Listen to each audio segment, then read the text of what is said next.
Hey, what's going on? What's going on, guys?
Yeah, let's just go ahead and get started. Okay.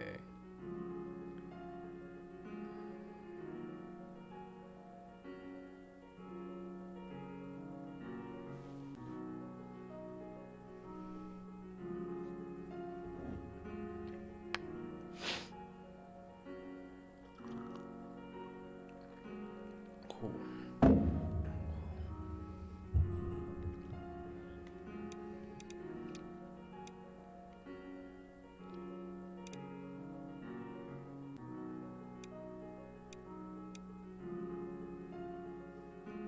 Toggle map edge auto scroll. Starts game puzzle. Well, the Dark Egg is this pretty new Steam release. Yeah, August 28th, 2022. Developer by Transcend Pixels.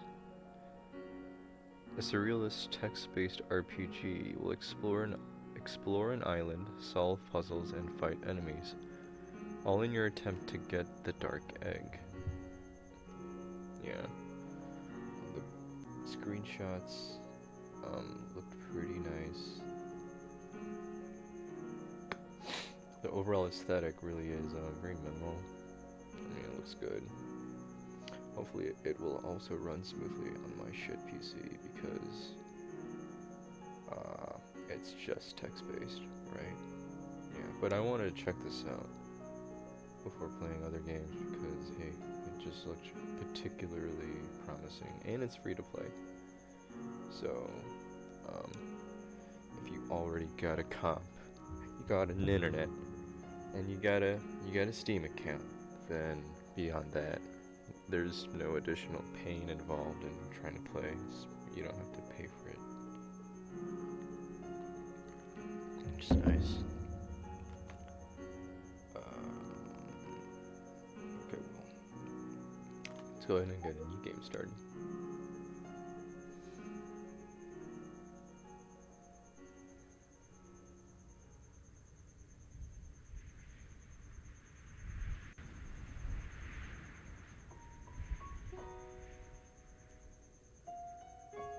The music is very nice.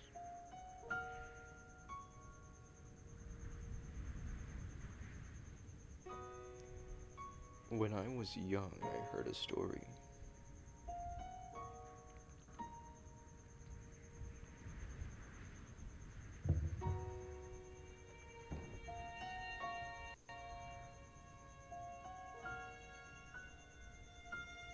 About an island surrounded by a silver lake.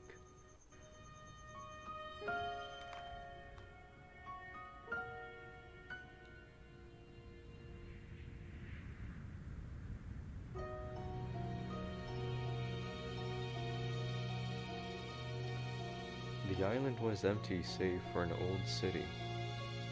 Its people were lost and hungry. And when they cried for help, there was no answer.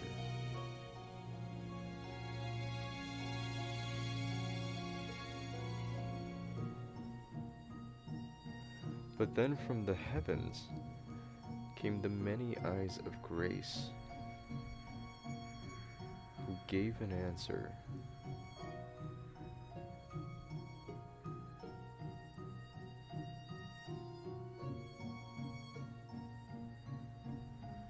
Salvation arrived on winged creatures, speaking in tongues that aged men.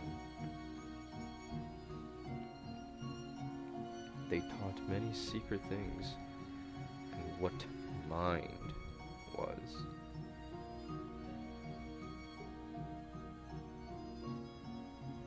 Their gifts took away mankind's faults, and replaced them with eyes of grace. The island was blessed. Everyone was made right.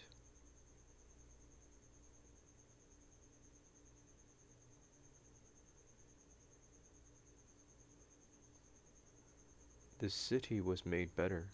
Its sun was consumed.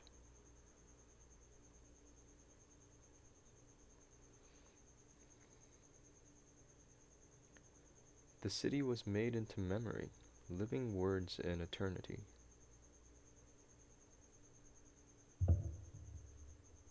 Screams faded, and none came back from the island.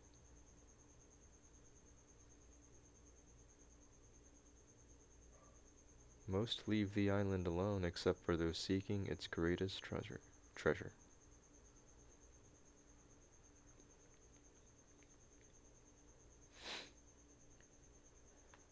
An egg from the heavens, unspoilt and perfect.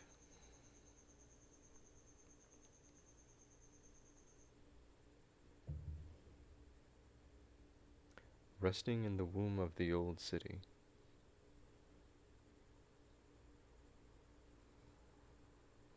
A thing that will grant any wish you desire.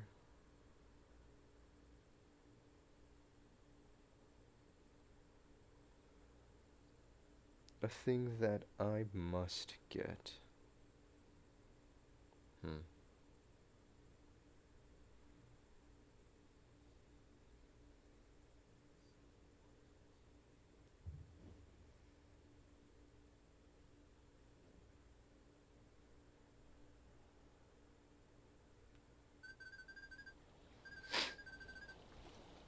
You've awoken to the rocking of a ship. You can't remember how many days it has been. Next. Alright, so day 1, 4 p.m., weather windy. Health 20 out of 20, energy 20 out of 20, sanity 10 out of 10, trauma 0 out of 100. Okay, so trauma increases when sanity reaches 0. Worsens the effect of low sanity. Trauma never recovers. Do not reach 100. Okay, so this is almost like a perma, not death, but like perma punishment, you know, perma penalty. It's a PP. Sanity decreases when you are terrified, but slowly recovers over time. Low sanity causes side effects. Alright, energy decreases over time as you walk around and perform actions. Makes sense. Health decreases when you are hurt. If you reach 0, you die. Save and settings. Reset. Recenters the map to your position. Zooms the map in or out. Okay. Well, anyways, you've awoken to the rocking of a ship. You can't remember how many days it has been.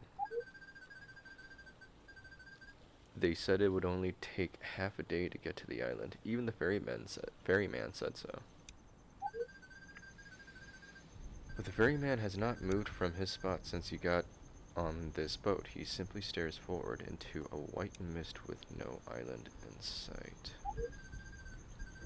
The sound of waves surrounds you, and nothing else. Look for the island or talk to the ferryman. I'd say talk to the ferryman. You speak up to catch this ferryman's attention, but he makes no attempt at speaking back to you. He only continues to stare into the white mist ahead. Is the boat even moving? Look for the island. You peer over the boat and see rushing water. It is a relief to know the boat is going somewhere. You, like the ferryman, simply stare out into the mist-covered waters. There is no island in sight. Check your bag. You open your bag just beneath your feet. It is drenched by the mist and splash of the waves around you. The contents are nothing special. Gear you were told would help you on the island. Many assured you there would be a town near the seashore when you arrived. You're not so sure anymore. Inventory or ferryman. Look back to the ferryman. Mister, you got a fucking snap out of it. Upon hearing a rustle from the front of the boat, you look up from your bag. Okay, I'm just gonna... The ferryman has turned from the misty waters. He stares at you with dull eyes. Ocean mist drips from his pale chin. You feel his gaze on you. Norman, check your bag. Meester, please. You give a quick hello to the ferryman. His face remains expressionless. Black eyes stare directly at yours. We've passed the normal waters. The fuck do you mean? The ferryman lets out what looks to be a weak smile. His eyes never leave you. You sure did chew off a lot, didn't you? Didn't even know about the silver waters. The ferryman laughs, turning to face the misty waters once again.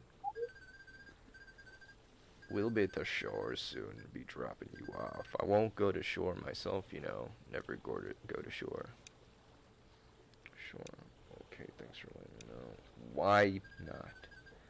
The ferryman stares for a long time. To step on that island is to become something else. But you knew that already, didn't you? What? I know what you're after, and the island knows too. They all know. The ferryman leans forward to you. That is why you never go to shore. The ferryman nods, as if knowing you already understand. Huh. Interesting. Dot, dot, dot. Right, well, thanks for letting me know.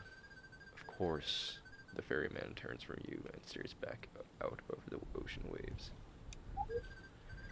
To your relief, you begin to see a land emerge from the white mist. Relief, we've made it. Try to get a closer look. The shoreline is decorated in yellow lights, and as the boat gets closer, a silhouette of a dark, wet town appears before you. The lights seem to dance in mist and rain. It is the harbor. Best be quiet when you get to shore, the ferryman whispers. Worry, should be worry, confident, I'll do as I please. I mean, you better trust the ferryman, alright? You decide to say nothing to the ferryman in reply, and retreat to your seat. As you sit in silence, you realize just how cold and wet you are. I mean... The ferryman raises his hand, and as he does so, the boat slows. The boat twists and turns as if 4 men are piloting it. You remember that there was a crew on this boat when you first set off. There was a crew, wasn't there? The boat comes to a halt, and besides the boat you see a worn dockway. Best of luck, stranger. Oh, and before you go, I do believe you've dropped something. You'll look to the ferryman, and he looks towards Yabeg. Confused, you go to check Yabeg. Oh, nice. Okay. Items: E, small knife, 1, compass, recovery potion, 2, climbing rope, 1, galt, attack, a defense. Nice. Nice. What? What is that thing? Raid channel? What? Raid what channel, man? Like, why is that popping up? Bizarre. Hold on a second, guys. What? Raid what channel?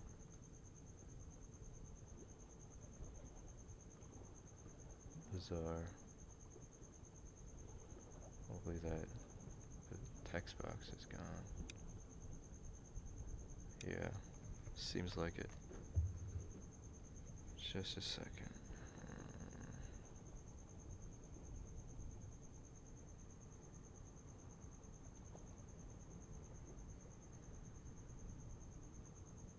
Okay, odd. You find that the man is right, your map is missing. It must be on the floor somewhere. Search for your map. The map, yeah, okay, map plus compass. You find your map on the floor of the ferry and pick it up, only to find it wet to the touch from the mist of the water. Still hopeful, you open it, but find its contents unreadable anymore. It appears you'll need to draw a new one as you go.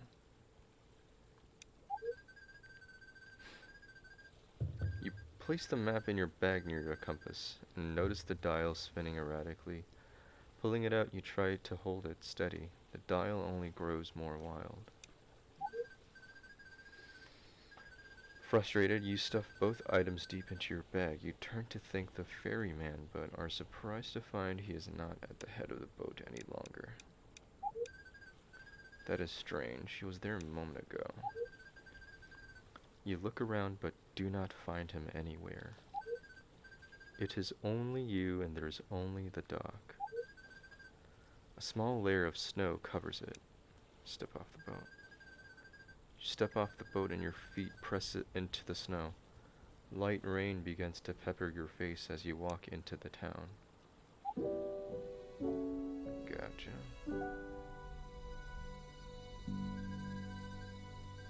Rain and snow pelt against your body. The harsh wind claws at your face. You realize now that you far underprepared for what is to come. The town is quiet, and the street lamps glow a dim yellow in the winds around you. Not a soul is in sight, but as you walk forward, you hear the laughter of a man to your right. Near him is a small shop. Your footsteps splash in the road.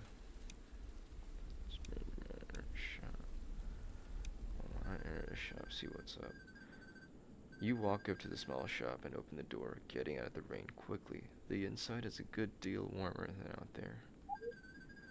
Lining the walls rests all kinds of goods, from small vials to books and art. Centered at the back is a large wooden countertop. Behind the counter sits a pale, bearded man, and behind him a wall. From his seat he towers over you just slightly.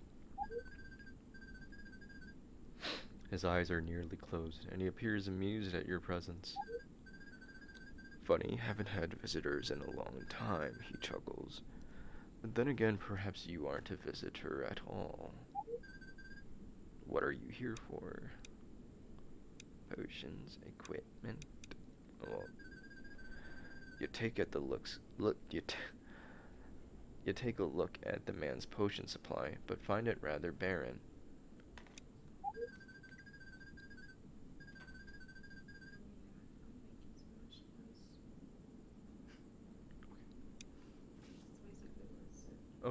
Okay, okay.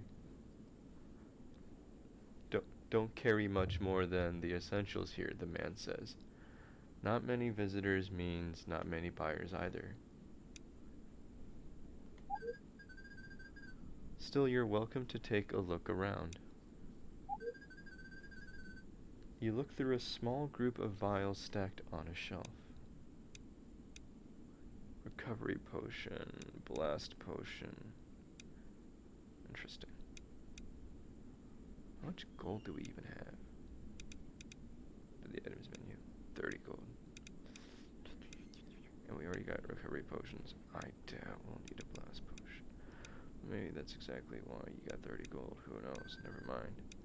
Equipment. You ask the man if he has any equipment to help you on your journey. He motions towards the back of the shop. As you walk, you find racks of various clothing, some with fur and others with various embellishments. Next. You realize most of it is common wear. Oh wow, fancy. And unfortunately not very helpful for what you plan to do. Or maybe he needs functional clothes. You think you can't use any of it, the man asks, after a moment. He looks you up and down. You do have a fine piece of leather on you, but armor isn't everything out there. Points to a thick coat near you. The cold can be just as deadly as the creatures, if not more so. I've seen many experts of the sword freeze before they made even a single swing. I mean, I'm sure that happens, just like IRL. You look through the various clothing the shop has to offer. Winter coat. Don't even got gish for that, man. Exit the shop. The man still hovers on the street corner laughing. His black eyes stare at nothing. Talk to the man. You approach the man apprehensive. His laughs continue to echo through the roads as if amplified by something. No one else is around, and you notice the man has no smile on his face. You greet him and ask him if he knows where anyone else is. Next. The laughter stops. He turns his face towards you, but does not meet your eyes. His gaze lies beyond you. A pale face without life. His eyes reflect nothing. There is no one else. There is just you. The man turns from you and walks away. He shortly begins to laugh again, growing quieter as he vanishes from your view. Your footsteps splash in the road. Goodwill. As you follow a trail of wind and rain through the town, you walk empty streets lined with yellow lights and pass buildings with no people.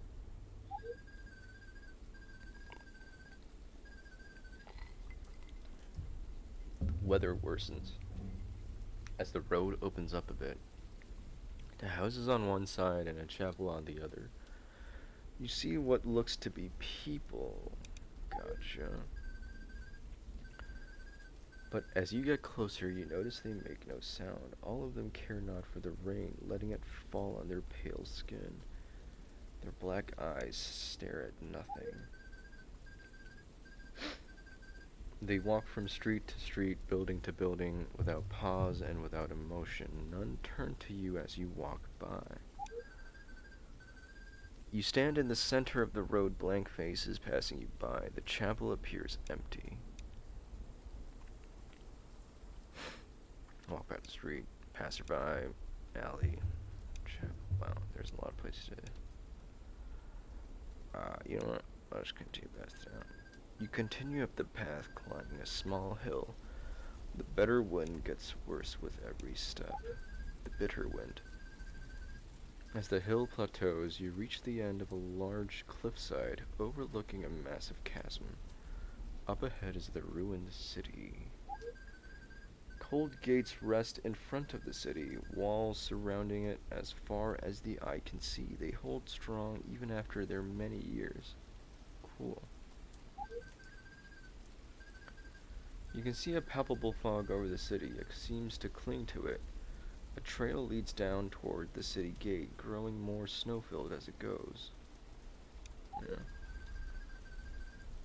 Opposite to it lies a flat trail toward what appears to be a small log cabin. Lanterns light the way. Nearby, a knight in black armor stands, overlooking the ruin below. Mobility AB night path holding cabin. Let's just explore as much as we can. As you move downward, the snow starts to stick to the ground. The rain's stopping completely. A howling wind blows from the gates ahead, black metal, polished with ice. You approach the gate but find it to be locked. You give the gate a light push, but it doesn't even budge. Strewn around are frozen bodies covered in snow. Overlook. Let's see. Awareness. Inspect the bodies. All around you are bodies of unspoken adventurers, merchants, wanderers. Each journey began for their own reason, but all ended here.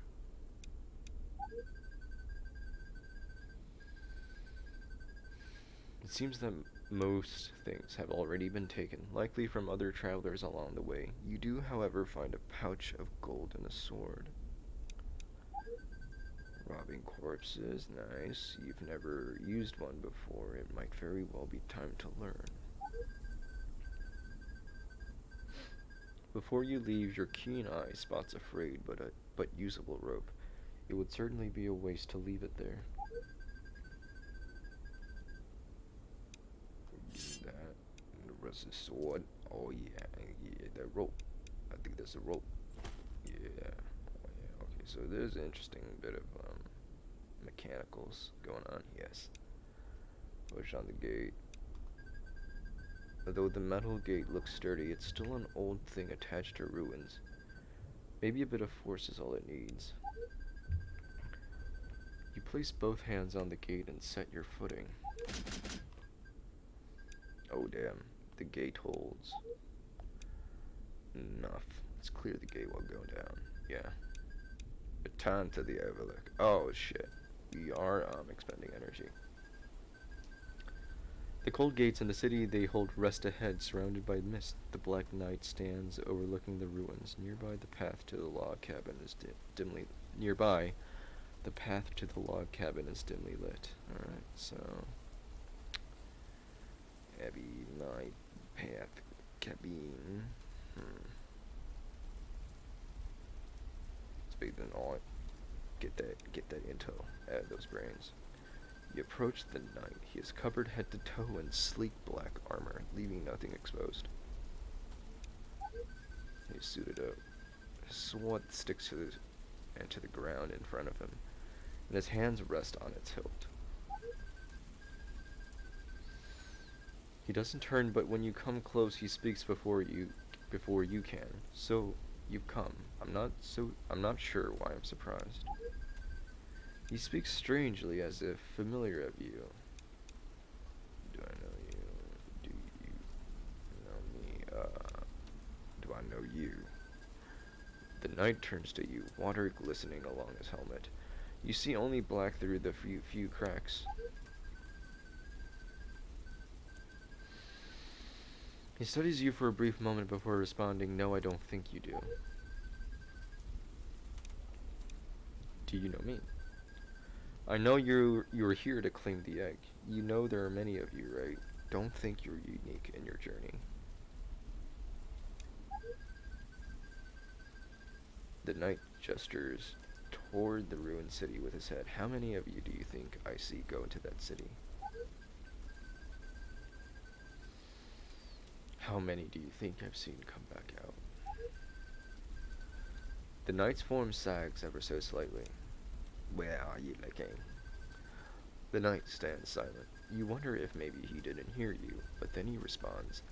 That mist above the city, it clings to the ruins like it's alive, he says. It's something I noticed a long time ago. It isn't natural. You can even see the edges of it whisk away as soon as it gets too far from the walls. You follow his gaze to the ruins' edges and see he's right. The mist stops just past the borders, clinging to the city alone.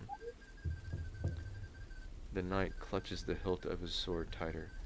When you plan to go in there, you should be prepared. This place, your egg, it isn't what it seems. He turns towards you, but you already know that. You can't see his face, but you can feel his gaze. Alright. You say goodbye to the knight and turn to leave, but he stops you. Wait, he says. I think you should have this before you go. Cool. I know you're planning to enter the ruins. I know nothing will stop you either, but when it goes to hell, maybe this time I'll see one of you come out of there. The cold gates in the city, they hold rest ahead. The cold gates in the city, they hold rest ahead, surrounded by mist. The Black Knight stands overlooking the ruins. Nearby, the path to the log cabin is dimly lit. Okay. Path, cabin. I guess the cabin is mostly useful if we want to sleep or something. You stand in the center of the road, blank faces passing you by. The chapel appears empty. Streets, talk to a passerby. You call out to one of the people walking past, but they ignore you. You try again, only to fail again. Not a single one turns their head. Persist. You call out to more people, but the rain drowns you out. You reach for a person, only for them to change direction as you do. Not a single one turns their head. Give up sounds little. Desperate, you wait for someone to come close, but it's as if everyone avoids you. You decide to throw caution to the wind and run to the nearest person. You grip them by the hand and stop them in their tracks, panting. Like a psycho, you look up and find them staring back into your eyes. You can see yourself in their inky black. Their eyes and face have no color. They smile. And when you blink, they're gone. Huh? Crazy. You stand in the center of the road, blank faces passing you by. The chapel seems out. Well, we always want to explore those back alleys first, huh? In the back alley, the rain is unable to reach. It is far more quiet. Snow still falls steadily, and near the end of the alleyway rests a woman and her child. Frozen and dead, their faces hold sadness and hope, and before them rests an offering box. You notice that the woman has a coat you could wear. It wouldn't do her any good. Well, why not? Give the pair a small offering. Take the woman's coat. You approach the offering box in front of them. It's a small, worn little thing, but its wood casing is sturdy. Religious symbols, creatures of some kind, adorn the outside, as well as a child's small doodles. You grab what few coins you have and toss them into the box. You hear a rattle inside, then silence. You look toward the woman and girl, back to the box, and pick it up. You place it in the mother's palm and close her hand around it. For a brief moment, you wonder if her palm is warm.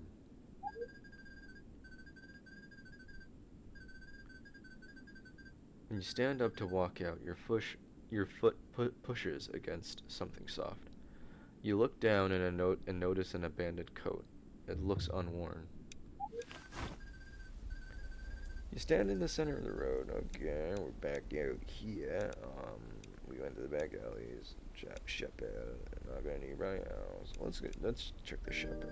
The chapel is quiet. The floors, walls, and ceilings are tiled with glossed black stone. Between the stones rests worn white grout. Pictures of people in the harbor line the walls, and lanterns rest in all four corners of the large room. In its center lies an altar. On it is a dark egg. You feel the egg calling to you. Inspect the egg. You walk up to the egg, passing rows of empty pews along your way. At the altar, you notice 4 pedestals surrounding the egg, each with a lit beacon.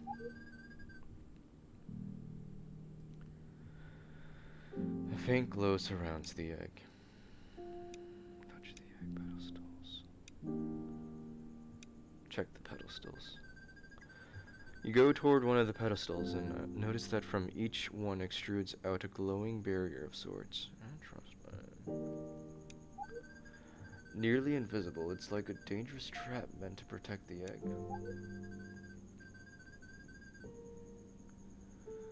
The 4 pedestals are lit, and a barrier protects the egg. Left, right, go around the back of the altar. Left pedestal. You examine the left pedestal and notice a switch beneath its beacon. You try to press it but find it locked. Okay.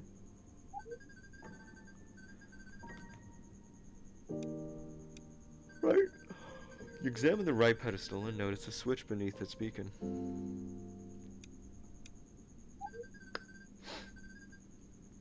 You try to press it but find it locked.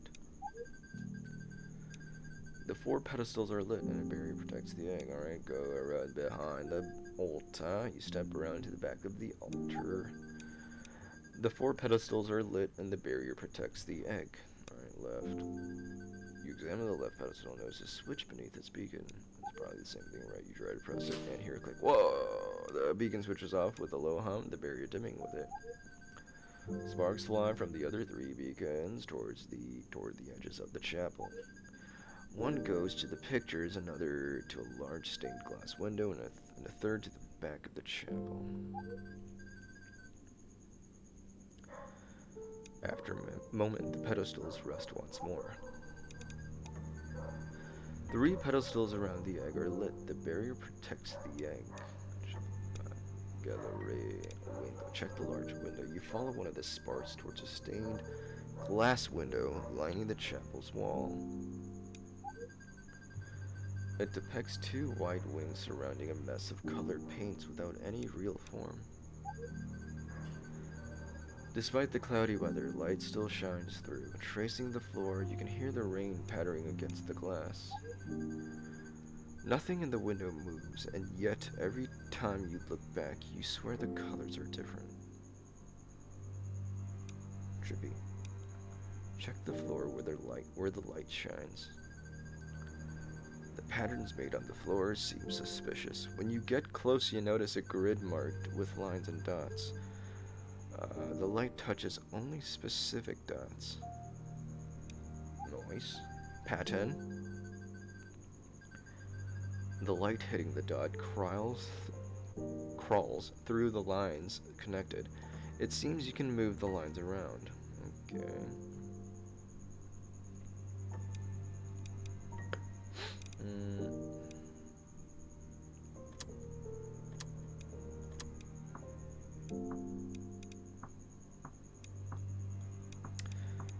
What did I do?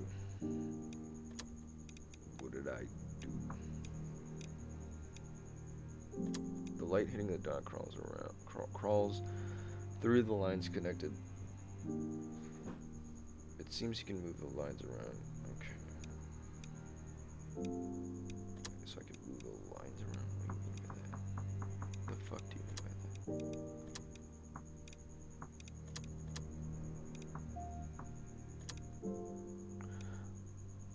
What? What was that?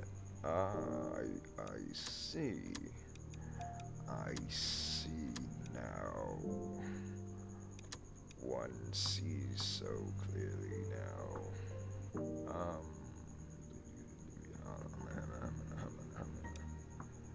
So I guess it wants to go there, right? Something like that. I see.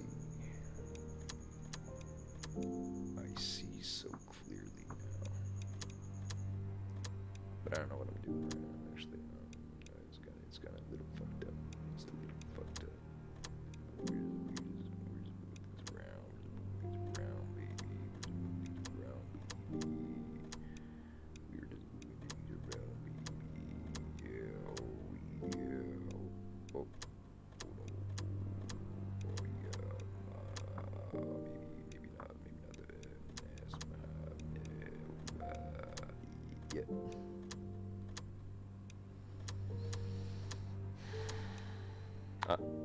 Maybe not. Oh, it's a little fucky. That's a little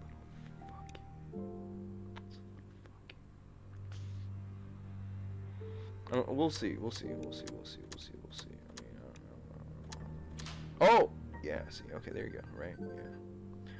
A second grid sits right of the first. Blocks get in the way.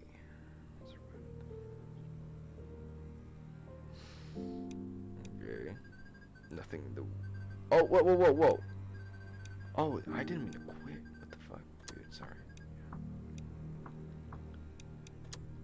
Sorry. I'm very sorry. I am very sorry. I'm sorry for that. Hold on a second. Let's get this piping in correctly. Oh yeah. Oh yeah. Oh hell yeah. Wait, am I doing this right? Am I doing anything right? At all? Yeah. First, let's drag this. Oh, we can't really do that, huh? It's definitely a little fucky.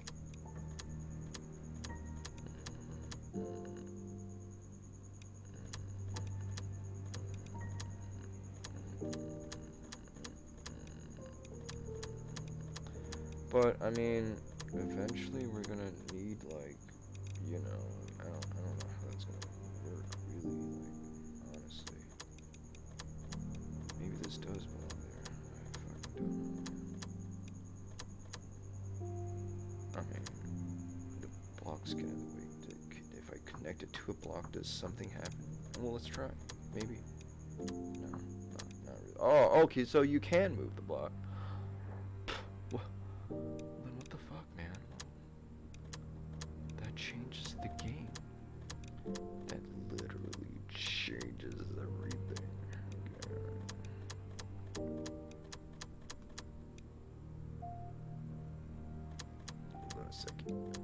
Hold on a second. We're deficient on neurons. Yeah. Alright. A third grid sits right of the first with some spots missing. I keep wanting to click that fucking button. That's it. Jesus. Okay. I mean, this seems simple, right? With a click, the third pattern lights up. Soon after, the light from beyond the glass vanishes, and the patterns dull down to just scratches in the floor again. Ew. The rain continues to patter outside. When you turn around, you see one less lit pedestal around the egg. 2 pedestals around the egg are lit. The barrier is even harder to see now. We'll try the large window. What is that? Chapel back. Gallery. Yeah. On the side of the chapel are various pictures. Spaced out across the entire wall, you approach the first and scan past each one, noting their contents. Next. You'll need to look more closely to find anything. Look at the picture of the harbor. You see an eagle-eyed view of the harbor, only it is a beautiful day and filled with blue. Around the town are small blots of people and color, unlike anything you've seen in your brief stay. The warmth of the scene radiates from the painting. The layout of the harbor, even individual buildings, are identical to the real thing. Perhaps this is a recent work. You can even make out the small shop you passed along your way. Someone is walking into it. Wait. As you scan past the shop, something catches your eye. You peer closer and see an odd gray blotch. It's the man you talked to, the laughing man. You make eye contact. You recoil, but then he's gone. In his place is a blurry smudge on an empty street. Your sanity increased a little bit, huh? That'll do that to anyone, huh? You'll need a look at that. I mean, a great city, yeah. A beautiful cityscape covers the picture surrounding a large town square. The architecture is some of the finest you've seen. Okay. In the center of the town square rests something large. Everyone is looking at it, surrounding it. A creature? Mayhaps. It becomes increasingly abstract towards the center. You can't tell what you're supposed to be looking at. It looks like it's breathing. I'm surprised the sanity didn't get. The dark egg stands in all its glory, is in the center of the frame. At each corner is an angel, arms outstretched and holding a cloth they aim to drape over the egg. Behind the egg, in the distance, you see the same scene again. The brightness of the egg contrasts its name. Its brilliance seems to glow off the ink. You feel like you can understand the praises the angels sing of it. In truth, you've never been more certain of its power and of your goal. Out of the corner of your eye, you notice a small switch right by the painting. Was that always there? You reach out and flick the switch, and hear an echoing click behind you. You turn and see one of the 4 beacons has dimmed away. The barrier weakens. One pedestal around the egg is lit. It's trying its best. See the last place, right? At the back of the chapel, the lights are dim. The roof slides down as you near the edge, squeezing the room. The space is mostly empty, though there are various objects and furniture strewn about. You notice various books at one corner and a closet nearby, and the other a piano. The floor is a mess, but not a speck of dust is in sight. Closet. You open up the closet and find it deeper than you first thought. Far, far deeper, though you're certain the chapel wasn't this long from the outside. Was it? It's dark. Find a light switch. You feel around for a light switch and find one. Pressing it, immediately candles begin lighting a narrow hallway, row by row. On both sides of the hallway stand mannequins. Their faces are blank save for 2 black holes where eyes should be. They all turn to you. They stare. Leave, forward, leave. I mean... You creep past the mannequins. Slowly and without a sound. They do not move, and yet when you turn around, the ones behind you have turned their heads. Their eyes bore into you. No, you must continue. You ignore the mannequins and press on. The hallway is endless. The mannequins are endless. Everything looks the same. You're tiring. But thankfully, as you keep moving through the rows of heads, you stumble upon what seems to be the very same door you came in from. There's something attached to the door. To the door. Sheet music. You suppose it's time to get out of here? The only question is how to leave. This is the same door, right? Tentatively, you go to open the door in front of you. Nothing looks out of the place. This is the same door. You're sure of it. But when you pull the door, you find it locked. You'll have to back down the hallway. You turn around and aren't even surprised to find the mannequin staring at you once more. You scurry back through the hallway, going as quickly as possible. It'd be best not to come back here again. I mean, true. Piano. Oh, no. I think we checked the piano. You find a rather beautiful piano. Despite its dust, its entire body has a lovely wooden sheen, and the ivory keys sit, eager to be played. You find the piano's music desk to be rather small, just large enough for a single page. Placing the sheet music you found inside the closet, it unfolds and fits beautifully, as if it were there the whole time. Always there, always meant to be there. The piano waits. Play a few keys. The sheet music lays in front of you. It seems it's just a simple scale. Well, mister, look. I don't fucking know what I'm doing.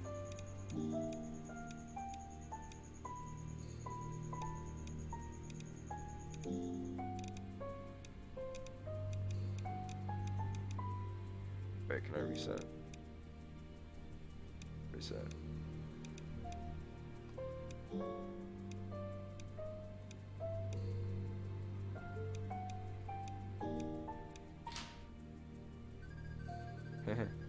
As soon as you press the final key, I had no idea what I was doing. A click is heard behind you, and the piano goes silent. You turn around and find one of the 4 pedestals has turned off.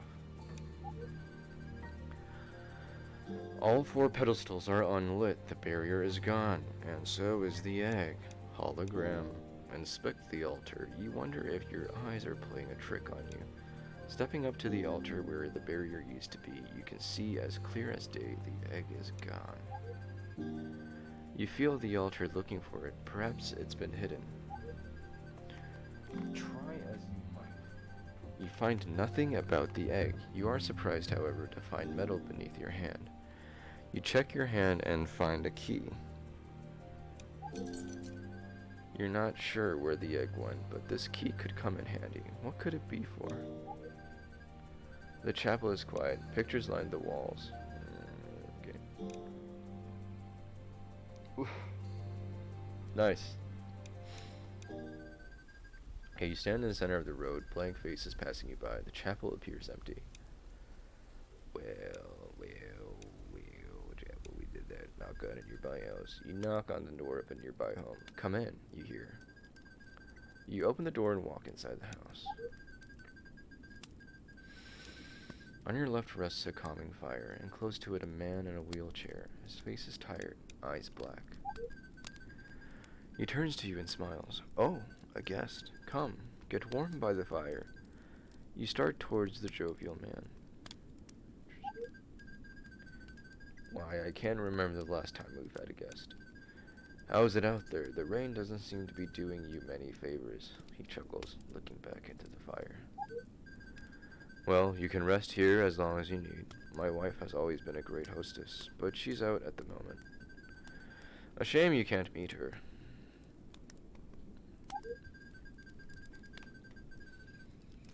You take a seat next to the man, and he suddenly turns to you. Say, did you happen to see my wife and daughter on her way? They were supposed to go for my medicine. Before you can respond, the man starts when he sees you up close. Hey. That coat, it reminds me of my daughter. Oh, was that the wife and the daughter, huh? I don't know why, but it does. They'll return, won't they? Yes, I'm sure of it. They're out there still. They're always out there watching. You'd love them, stranger. Oh, you would. So kind, those two. So very kind. Even to an old monster like me. If you sit a while longer, I'm sure they'll return and you can meet them. The old man gives a crinkling smile. There's something you wanted to talk about. Maybe ask about the weather. The weather? He turns to you, amused. What's to say about it? It won't get sunny anytime soon, if that's what you're asking, the man chortles. No, it won't get sunny. If you're planning to venture out much further, make sure you're prepared. Okay. The cold is vicious out there. Vicious. My wife is strict about keeping bundled up. Is there something you wanted to talk about? Ask about the chapel. The man leans back in his chair when you ask him about the chapel. Ah, the old chapel. Such a lovely structure, isn't it? Say, have you seen the inside? You tell him you have. The old man gives a smile. Yes, beautiful, isn't it? The artwork especially. I know my daughter loves those pictures the most. I still remember when the folk around here used to actually visit the old thing. He stares off in thought. If I'm not mistaken, it was built back when people were first coming to this island. It was for the egg, the dark egg. They really worshipped that thing back then. The man lets out a snort. What am I even saying? They still do, and who could blame them?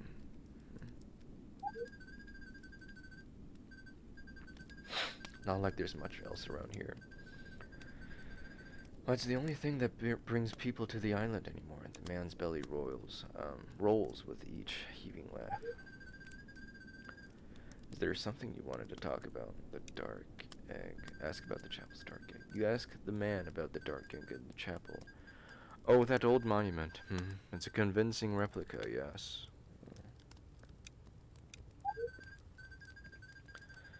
But really, it's nothing like the real thing when you get close to it.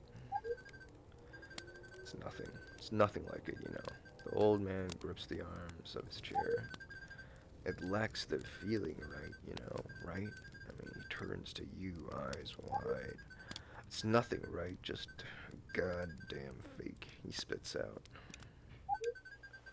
The feeling it carries.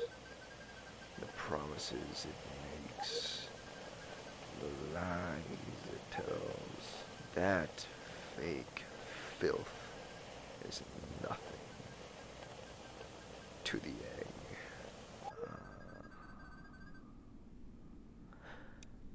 I shall exit and return to the abbey.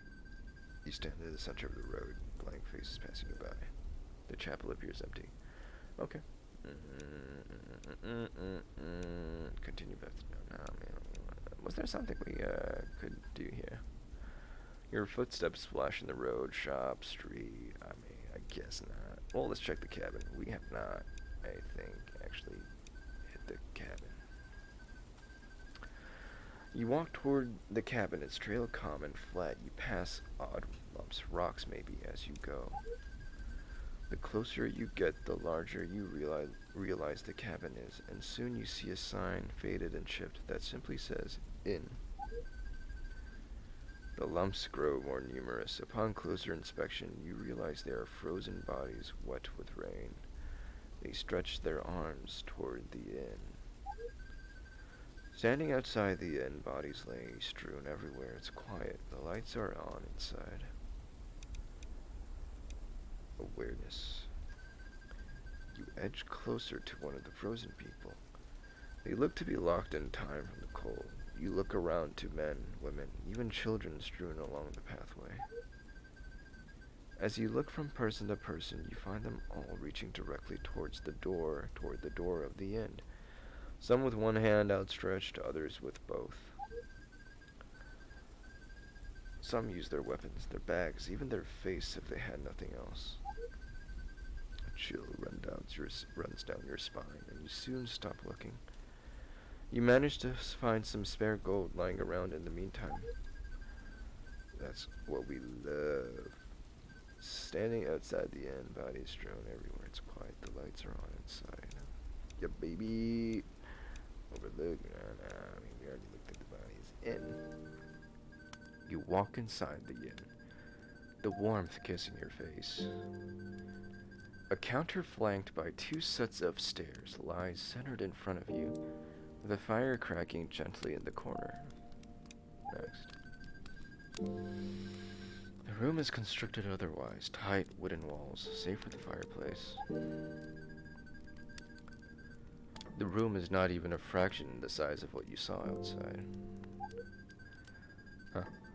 The man behind the counter looks up at you. He beckons you to come closer. It only takes a few steps. Another traveler I see. He says, "Come to rest your wearied body. It's cold out there, no?" He looks back toward one of the stairwells. I have seen many travelers come and go through this inn of mine. Some young and filled with spirit, others old enough to know better. But no matter the reason for your journey, I can guarantee rest here for when you need it. Should things ever become too dire out there, he continues, I imagine you might well wake up here again. After all, no matter the nightmare, it is just a nightmare after all, isn't it?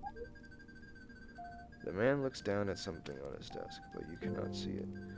He begins to write. Now tell me, traveler, why have you come here? If you wish to sleep, just enter up the stairs, either one. If you'd rather a short rest, the fireplace has room for more. I see. The firelight dances across the room. There are a few windows where rain and snow patter outside. It feels safe. Tell the man about your journey. Hey, you gotta listen to me. You decide to tell the man the reason you journey.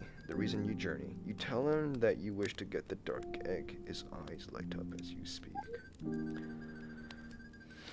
Who am I to stop someone from trying to reach their desires?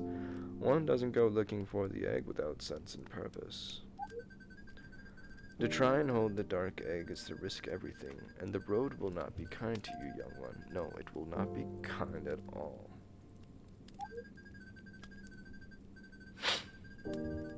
The man reaches into a drawer below the desk, and you hear rustling of paper and clattering of metal. He pulls a small key up onto the countertop.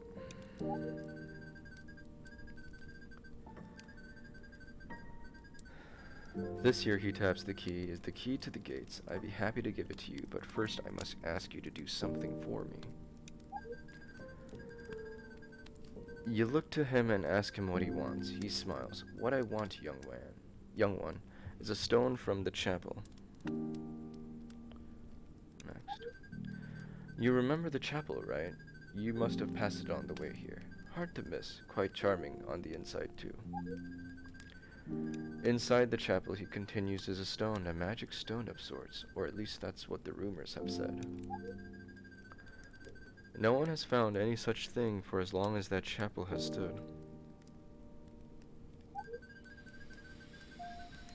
He grabs the key and places it back in his drawer, but you seem different, young one. I want you to search for it.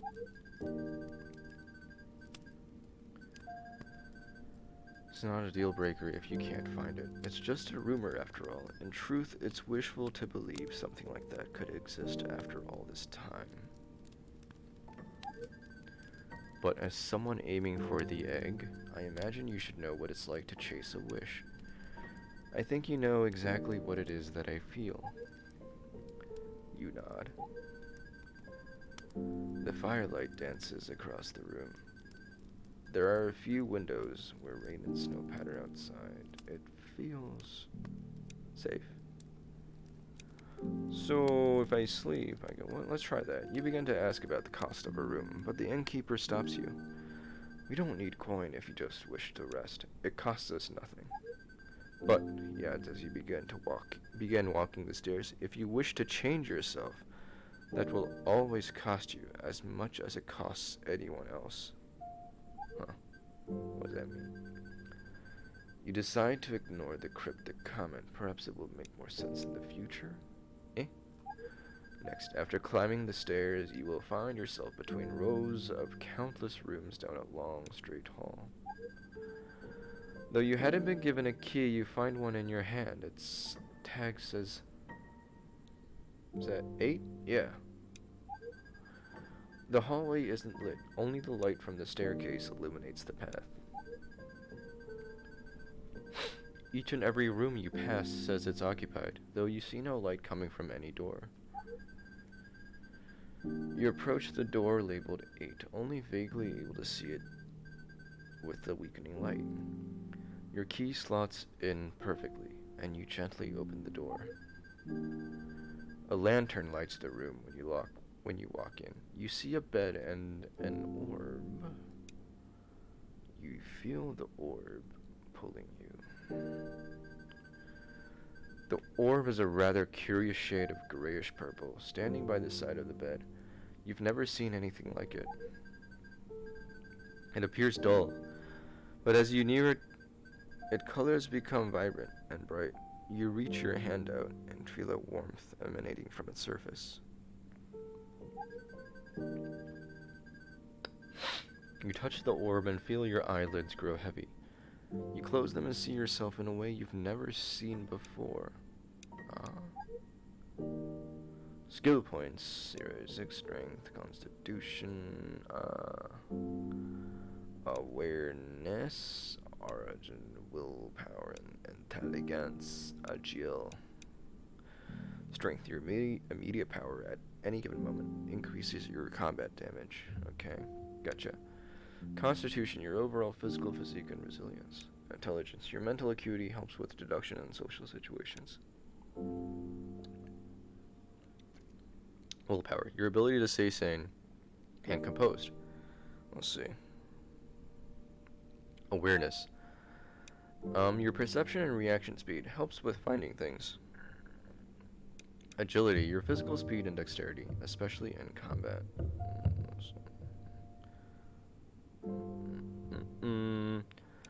Okay, constitution, willpower, intelligence, awareness, strength, passive, grants +1 strength, constitution. Well, that's interesting because you can like kind of do like it seems like a hybrid thing, you know? Yeah. This isn't important in this version of the game, but it will be soon. Agility. I mean, that's the thing. The combat mechanics, it seems.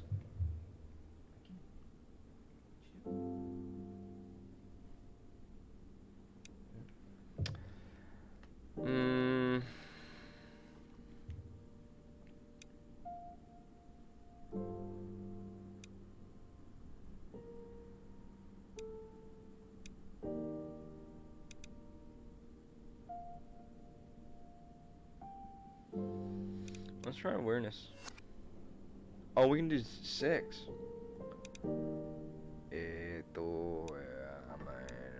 Inventory slot, willpower, constitution. I mean, I guess, yeah, sure. Let's do that, man. Like, hello.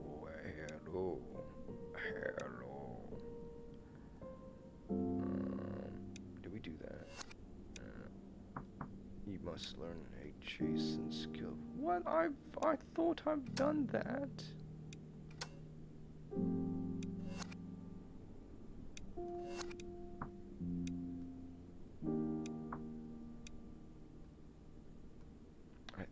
I seriously thought I did. Right? I mean,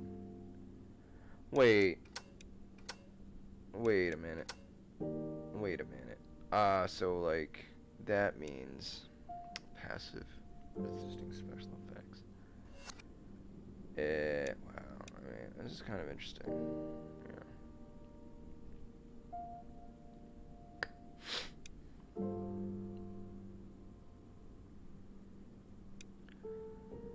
Oh, I guess,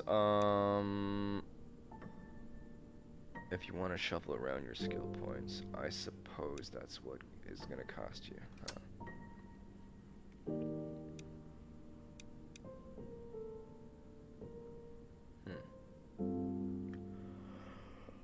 It's going to cost you, it seems, yeah. I mean...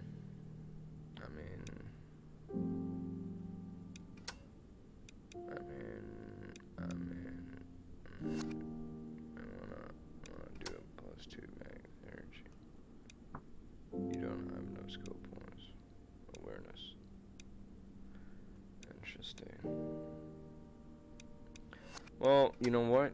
If that's the case, I'm pretty happy with just being overall well balanced. Don't save. A lantern lights the room with a soft yellow. You find yourself in your room at the inn. Sleep until the morning. You remove your outer garments and get into bed. The light dims away as you do. Your eyes grow heavy and you drift off into sleep.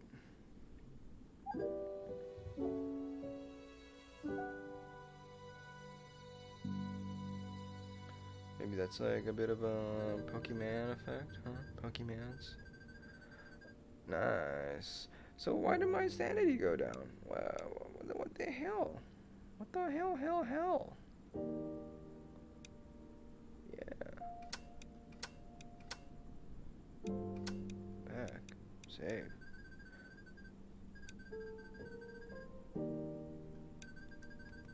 Oh, wait. Wait. Wait.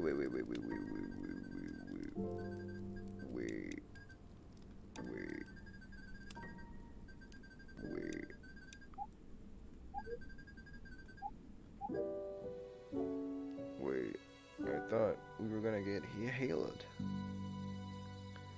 I guess because we kind of fucked up our respec. Yeah. Anyways.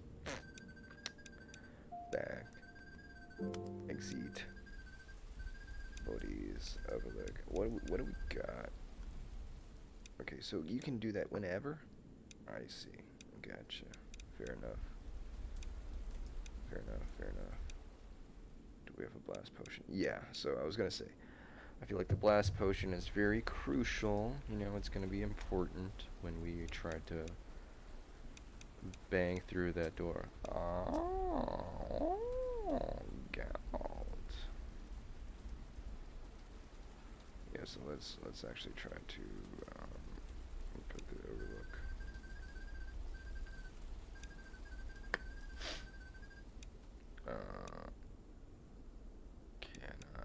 How do I use that? Oh, never mind. Oopsies. Push.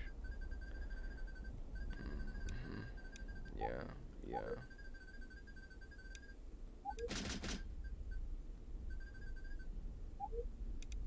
Again.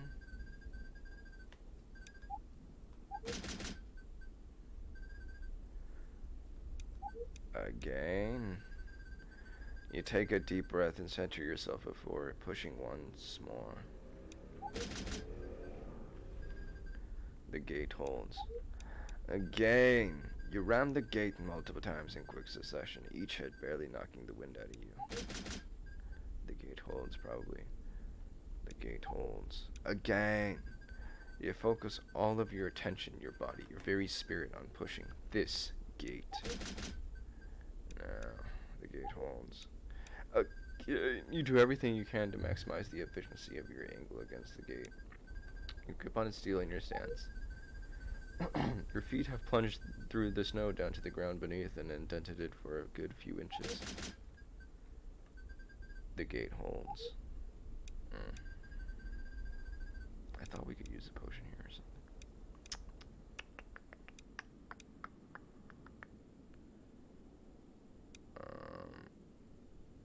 Maybe. Oh my God, rusted sword. Can we like no back? What's the sword gonna do though? Honestly.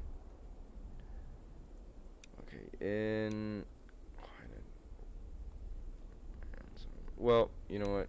One thing we could do is go back to the back alley, see what's going up there. You know. It's quiet in the back alley. The mother sits against the wall with her little girl cuddling close to her. They look at peace. So, are they dead? Are they just fucking dead, man? You knock on the old man's door. He welcomes you into the house with a tired smile. Ah, hello again. Is there something you want to talk about? Okay, buddy, okay. Streets. To this shed. Do you got anything? Never mind, bro. Never fucking mind. Exit. Street. Chabelle. Chabelle. Whoa. so maybe inventory, chapel key, over there, door, chapel bag, maybe there's like a little thing. The bookas, closetist. Forward, you creep past the mannequins, slowly without sound.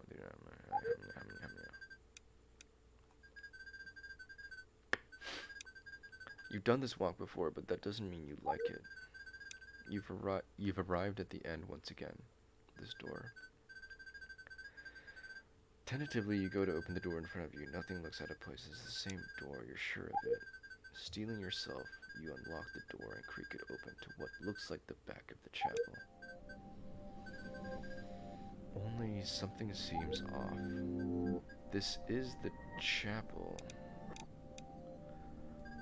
You go to the altar in the center and find a stone resting on it instead of the egg. Bizarrely, the barrier has returned, or perhaps this is a different barrier, a different altar altogether. This time, the beacons the pedestals hold are all turned off. Testing one of the pedestals, you find the switches they hold are working this time around, only they are a bit unpredictable. A press on one turns on some lights, a press on the other turns them off. At least they are consistent. The stone shimmers behind the barrier and some pedestals stand unlit. You're not sure what that stone is, but it's a pure black than what paves this chapel. Attempt to open the barrier. The pedestals rest, their beacons unlit. What would pressing their switches do? You press this little nipple. Yeah. Oh, what is that? Oh, you hear a click, but the lights shut off. The switches are behaving differently too.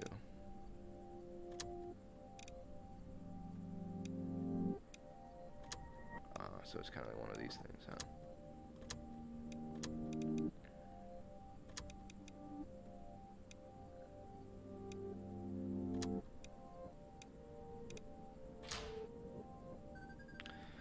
Another click and the 4 pedestals shut off once more. One of them now locked with a barrier.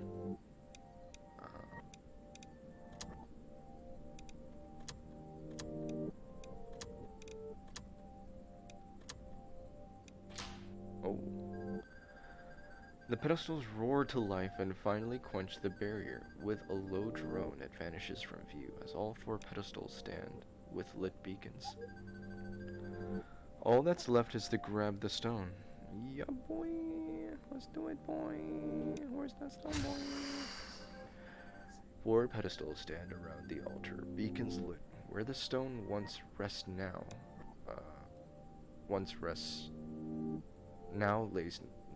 lies nothing. Okay, it's a little weird.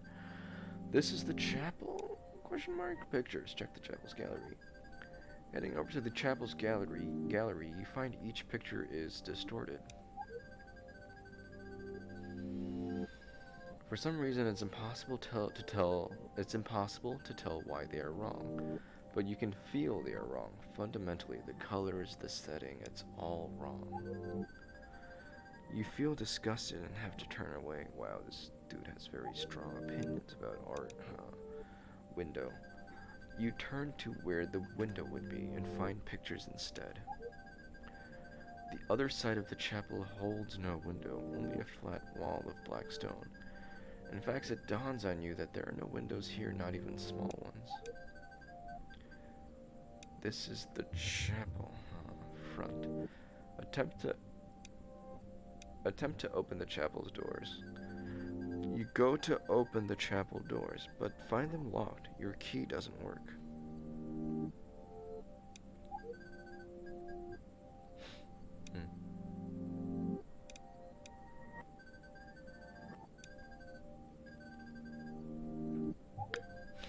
Gotcha.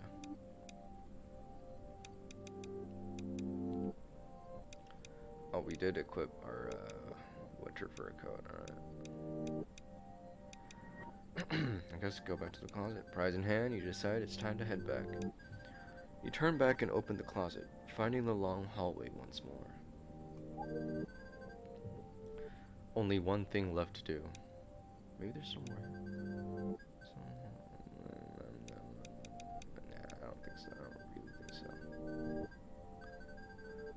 You turn back and open the closet. Okay, thank you. Let's go to the hallway. It's time to go. You walk down the hallway, wondering if what you saw was just a dream, likely, but the shimmering stone in your hand gently says otherwise. Oh god. The floor is a mess, but not a speck of dust is in sight. Where was that dude? Oh, it was the innkeeper, right? Exitus. And we shall get to the airlock. Go to the inn. Go inside the inn. Man looks at you as you walk in. Welcome again.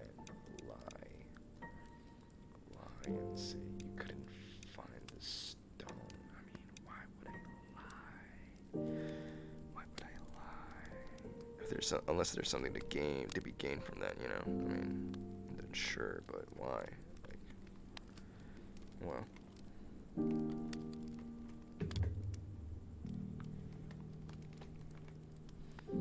Let's make it spicy, let's lie. What is it, traveler? Have you come about the stone? You told the man there was no stone. You couldn't find anything. His eyes peer into yours and he sits with what you've told him. He shakes his head. I'm sorry, but I don't believe you've truly checked the chapel. He leans forward. I mean, truly checked it. There's more to it than meets the eye, young one. Much more. The firelight dances across the room. There are few windows where rain and snow patter outside. It feels safe. Well, no, it doesn't feel safe. It doesn't because, you know, let's pretend to go back to the abbey and have to go out to the chapel and be like, oh yeah, you know, we went to the chapel and, you know, like, oh wow, I mean, like, yeah, you know what, I mean, like, guess what, I guess, yeah, I mean, I think we found it. Man, I mean, I gave it a good look. You tell the man you've gotten the stone. He perks up immediately. Did you now? Well, let's see it. You rifle through your bag and find it, handing it to him. His eyes light up, and he cradles the stone close like a child. My, this is the stone, all right. What a beauty it is. He leans back in his chair, examining the stone. Its sheen is even more exaggerated in the dim light. I must say, I wasn't so sure if you'd manage, but you did, young one, you did. The play is this. He puts the stone down and slides it back to you across the counter. He opens his drawer and pulls out paper. He writes. You look at him with growing confusion. You thought he wanted the stone? Yeah. Yes, I did, young one, but not to keep. He smiles. A tired man like me has no need for such a stone. There's nothing left for me to change. I only wanted to confirm the rumors I heard so very long ago, and now that I have, I am more than satisfied. He gestures for you to pick up the stone. Go on, take it. Use it wisely. And of course, your key. He places the key on the counter. You might as well leave the gates open while you're at it. I fear any others who would have tried to get past them are long gone now. It is silent for a bit, and thinking the conversation over, you begin to turn. Oh, before you go, young one, I should warn you, the man calls out to you. I'm sure you've seen the mist around that city. It makes things cold, very cold. Going without proper clothing will be a terrible idea. You won't make it fall. I mean, buddy, you see what I'm wearing right now. I'm wearing Gucci, I'm wearing Prada, okay? I'm wearing the fur coat, of course. That I can assure you. Let's try the fire. What does that do? The fireplace looks inviting, and there are various chairs around it. A man sits on one. He appears tired, wrapped in a shawl. Cozy. When you sit down, he greets you. For the first time since coming to the island, his welcome feels natural. His eyes and face have color and warmth. You greet the man back. Good to see a familiar face around here, he says. You pause, confused. Another traveler, I mean. Easy to tell you're not from the island, he adds, after noticing your confusion. The man turns back to the fire. Let's get some intel out of this guy. Oh, what would you like to talk about? What's up with that egg? When you mention the dark egg, the man starts. You're after the dark egg, he asks. You tell him you are and that you must get it. He nods. I see that is quite the journey then, though not too surprising. Nearly every traveler I meet is after the egg. He sinks in his chair a bit.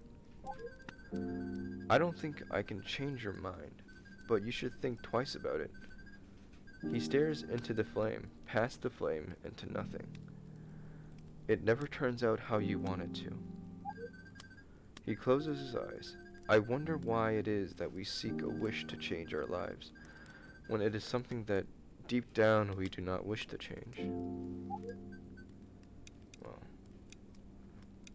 talk about the cold gates. Ah, the cold gates. Those ruins are as beautiful as they are deadly. I've only been once myself. He turned around just from the cold. The man snuggles in his shawl, staring at the flame. I'm sure you've heard it 1,000 times already, but that place is cold. Far, far colder than it has any right to be. It isn't natural. You'll need a key to get past the gate, and you'll need to pass the city to get to your egg. He turns to you and sits up straighter. But, you know, they didn't lock that gate to keep things in.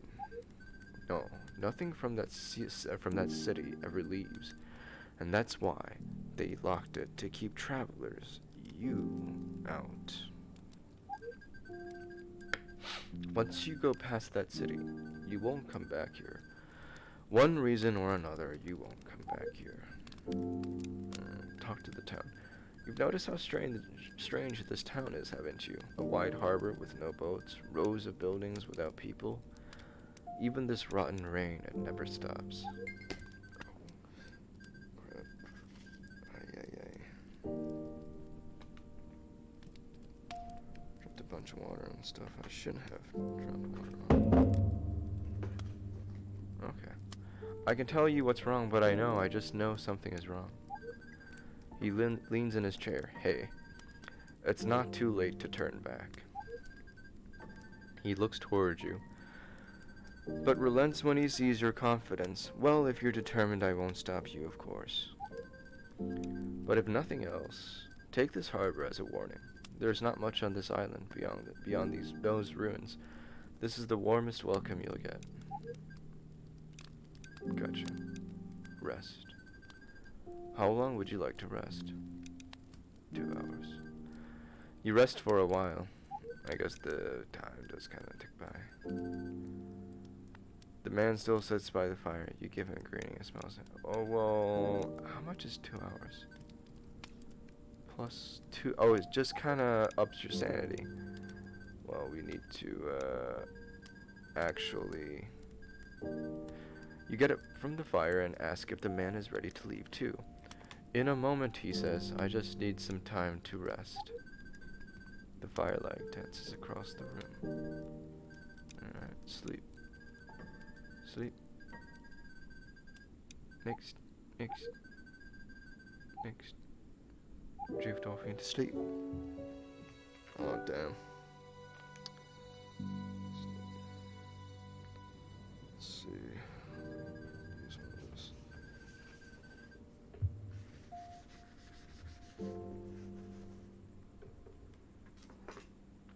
A lantern lights the room with a soft yellow. You find yourself in your room at the end. Okay, so not so convinced that we need to use your key.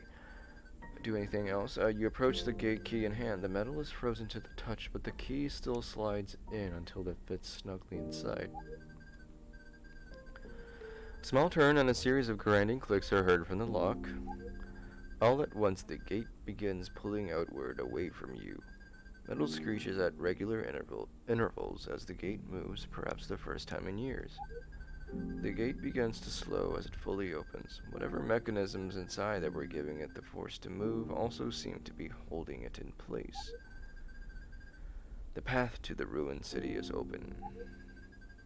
The snow surrounds the open gates. Their black, frozen frames look like an open jail cell, warning of the danger inside. Enter the ruined city. The snow is getting heavier. Your hands are freezing.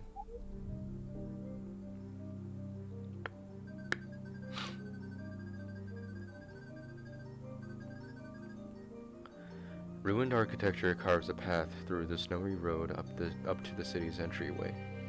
A grand stone bridge. Bordering the entire city, or at least as much as you can see, is a great chasm. You cannot see the bottom, only the black nothingness it drops into. Snow rests atop mountains on both your sides across the chasm. Past the city lies more on the horizon. The bridge is old and broken at various points, but it's your only way forward. It should be safe to walk. You tell yourself it has to be. The cold has become unbearable. Luckily, your coat keeps you warm. Cross the bridge. Crossing the bridge is no simple feat. As grand as it appeared on your way here, it is even grander to cross. Thankfully, it feels sturdy. You think you saw pillars reaching down into the chasm for support, and it gives you a sense of safety. Corpses dot the bridge as you cross it, some frozen and others without flesh. Corpses. Awareness. Rifle through the bodies for whatever you can find. Yes, of course, yes. Noting that many of these are likely to be adventurers, you begin to rifle through each corpse for gold, items, weapons, anything of value. And this is the music you do with them. You do find a few things, and as you search, the eyes of the lost and the frozen catch yours. Even as you try to avoid them, it shakes you. Your keen eye spots some extra gold lying around. +3 geld, recovery potion, bingo bango. Okay, let's just keep going on, press onwards. You continue your trek forward, making your way past the chasm. Around you is naught but a wasteland of wind and snow. The landscape speckles itself with ruined buildings, old stone roads, and shattered monuments. The walls of the city reach much farther than what still stands. As you reach the end of the bridge, it crumbles out to a large drop downward. Through the mist, you can faintly see the broken remains of a stairway. The bridge overlooks the city square. If only you could see anything past the frigid wall of mist. Left, rectus, jump. Same as, yeah. Could you make a rope downward? Could I make a rope way down? You gauge the distance below and see if your rope can reach the bottom. There are a few sturdy pillars nearby you can tie it to. It's a larger drop than you thought, but you have a second rope. You tie the two together and fasten them to a nearby pillar.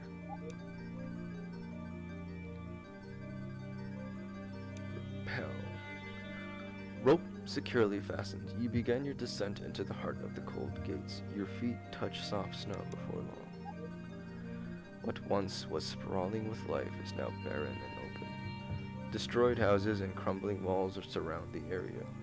Anything still intact won't be for long. A light covering of snow and sleet blankets the ground. With no walls to stop it, the wind howls through the square, kicking up a blinding mix of snow and fog. A large altar lies in the corner of the square. Steps walk up on either side to an offering table, glittering. Snow does not touch it. Near the far end of the square is a large elevator of sorts. It's hard to see from here, but it doesn't seem to be terribly damaged. In the middle of the square is a woman, standing still as a statue. But as soon as you take your first step into the courtyard, she snaps her head to you. Her eyes are a glassy white, and her mouth moves. You hear nothing. She does not move, she only stares. Beyond her, a great temple with two closed doors stands. It pierces above the fog and the upper catwalks of the city. interesting. So we kind of getting deeper into the cult, huh? The empty square now spans the entire city, and the temple dwarfs it still. Cool. Alright. Rope, alleyways, offering. Ooh. Go to the offering table. Witch. Approach the woman. I mean, okay, so she's apparently a witch now. Elevator, it's old. Could it still work? Walk to the temple's door. Houses. Explore the ruined houses. Many of the houses in the square are nothing but rubble. A few of the ruins, however, hide some old treasures. A large house in the center of the square still has some structure to it. A town center, perhaps, or maybe a mansion for a noble. In a storage room still protected from the elements, you find a bundle of rope and an old but small painting of the town square.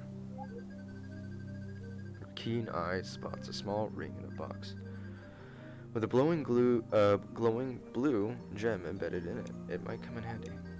Ah. Small painting. Ruby ring. Rubies are supposed to be red, not blue, right? I mean, but hey, I don't know. Maybe there are blue rubies. I think ruby doesn't necessarily have to be red, but yeah. Walk to the temple's doors. You know what? Let's go to the offering table first. The large altar is a bit removed from the rest of the square, but its elegant stone says it was an important piece to the citizens. You walk up one of the staircases to the main altar table, and are met with the glittering of gold from various travelers and a brilliant ruby. A black egg is etched into the altar. Take everything from the table. Big ups. You toss 30 gold onto the offering table. Soon after your gold clatters on the table, your hand bumps something round as it comes back. You look down and find a single potion of healing at the edge of the table, filled to the brim. You didn't notice it before. The center of the table has a room for more offering. I don't have a gold, bro. I don't think I have the money. Maybe I should dig everything on the table. Well, let's leave it there for now. Go to the witch. When you approach the woman, as she stands up straighter, taller than you, her face crinkles with aversion, and she seems wary of you. The witch looks like a frozen corpse, chilled over in blue glass. Her lips now move with no words or sound to speak of. You can hear her breathing, a struggling, gasping sound. Why would you attack the witch? You ask her what she is doing here. She stares at you in silence.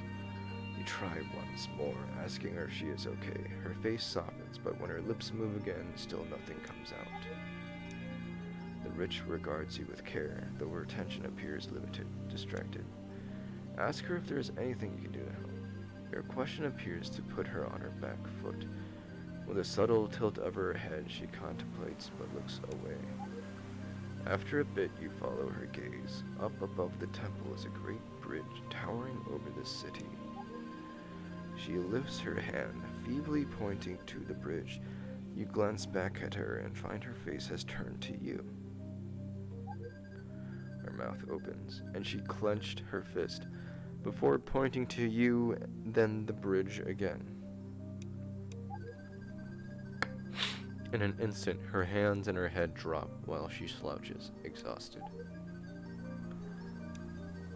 Ask her how to get up there. You ask the witch about the bridgeway. She glances up at you, then twists her head slightly, staring past you. You turn around and see the offering table. You look back to her and think, that's it. But then she also points up to a series of ruined pathways along some of the old buildings in the city. Up to, yeah, it's a little bit of a wonky thing going on here, but gotcha. They lead from the old shack and rise up to meet the bridgeway. They look dangerous, though. Okay, next. She also gestures towards. Is toward the right thing, or is towards, like, grammatically, Gucci, the pavilion, more specifically to something beyond it, near where the elevator would reach. The witch regards you with care. I mean, wild attacks, very bizarre kind of a thing. Climb the stairs with you. You walk up the massive staircase until you reach a street corner. Bordering both your sides is a wide street and an old shack.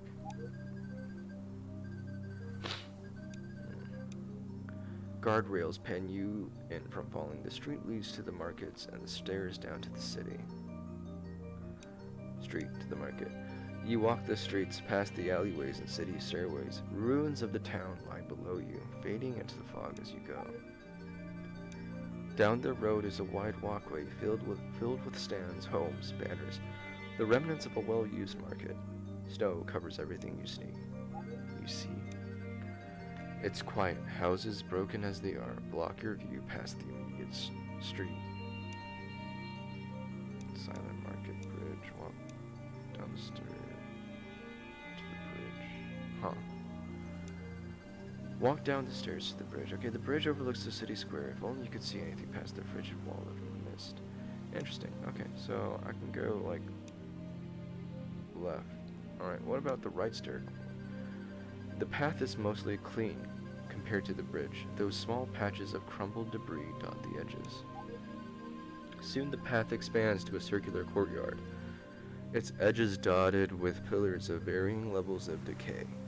It's not particularly large, but it's open enough. In the center is a well, and to the east lies a narrow set of stairs to the upper section of the city. A body lies against the wall. The well, I mean. Come closer. You think you hear talking, but it's faint.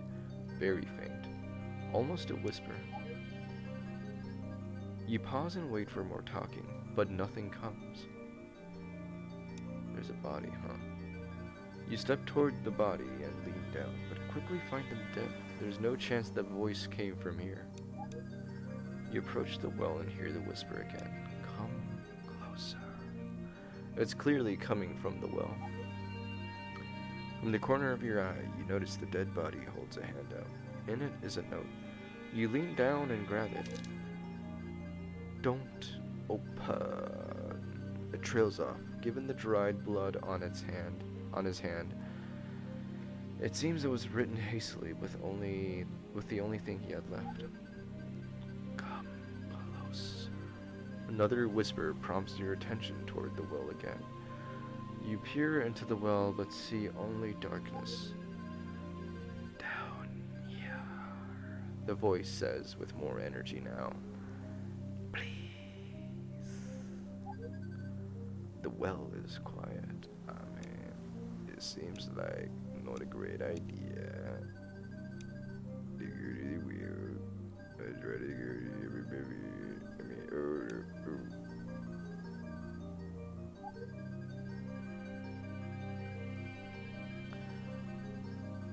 The stone grows more polished and ornate with every step as you enter into what once was the rich portion of the city. A large pavilion blocks the snowfall. On one side, the pavilion gapes out to the city, with large marble pillars lining the opening. On the other are the collapsed remains of many, many rooms. What they were for, you do not know. Living quarters, perhaps. Motionless in the center of the pavilion are two rows of stone statues facing away from you, toward the hallway.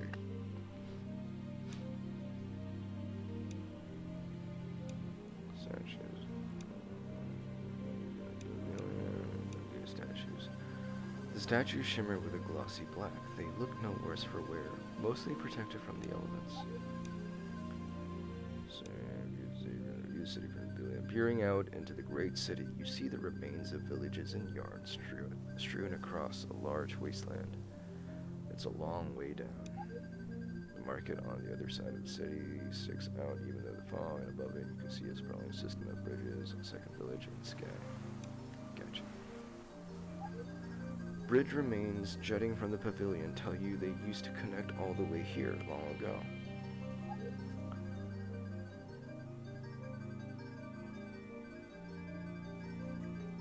Finally, to your right lies a massive temple, wide and towering into the bridges above, towering higher than even this lookout. When you turn from the pavilion's opening, the stone statues behind you look out into the city. Hallway. You travel down a stone hallway until you reach a closed-off room. At the far end is a monument to the dark egg.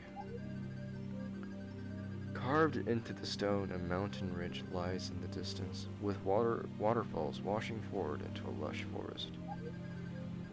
Off the wall, in a central basin, lies a stone replica of the egg, with stone trees surrounding it. The room is empty, besides the beautiful monument and an elevator. So we're kind of like already kind of in here. Yeah, okay. Inspect the monument. You take a closer look at the monument. The writings are unreadable, but the carvings tell a story. Great winged creatures fly down from above to the people on the ground. Some people raise their hands to the beast, some kneel, some bow. All are smiling. The beasts are difficult to make out. Gashes in the old stone line up to their forms perfectly, as if someone intentionally distorted them. Some wings hold tens of eyes, and some have none. Most have what look to be multiple heads, though you can't tell. Their limbs are humanoid, but unpredictable. The egg lies central to them, being gifted down to the people. The forest surrounds it, lush with life. Elsewhere are barren wastelands wherever the egg is not. Rather than waterfalls flowing toward the egg, it seems more like everything originates from it. And of course that ornate egg still lies offset from the monument. In fact, the position of the egg is rather strange. Peering down, you notice a series of latches locking it in place. Quite similar to the chapel, in fact. The room is empty, save for the beautiful monument. Intelligence. You notice the egg can be unlocked. You've dealt with something like this before. I see. Lock, unlock. Huh. This locks everything. Bizarre. Kinda cool though.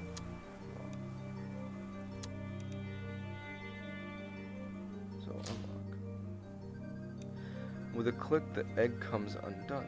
The stone is oddly warm. Dark egg. Stone dark egg. The room is empty, save for the beautiful monument. Elevator. Inspect the elevator.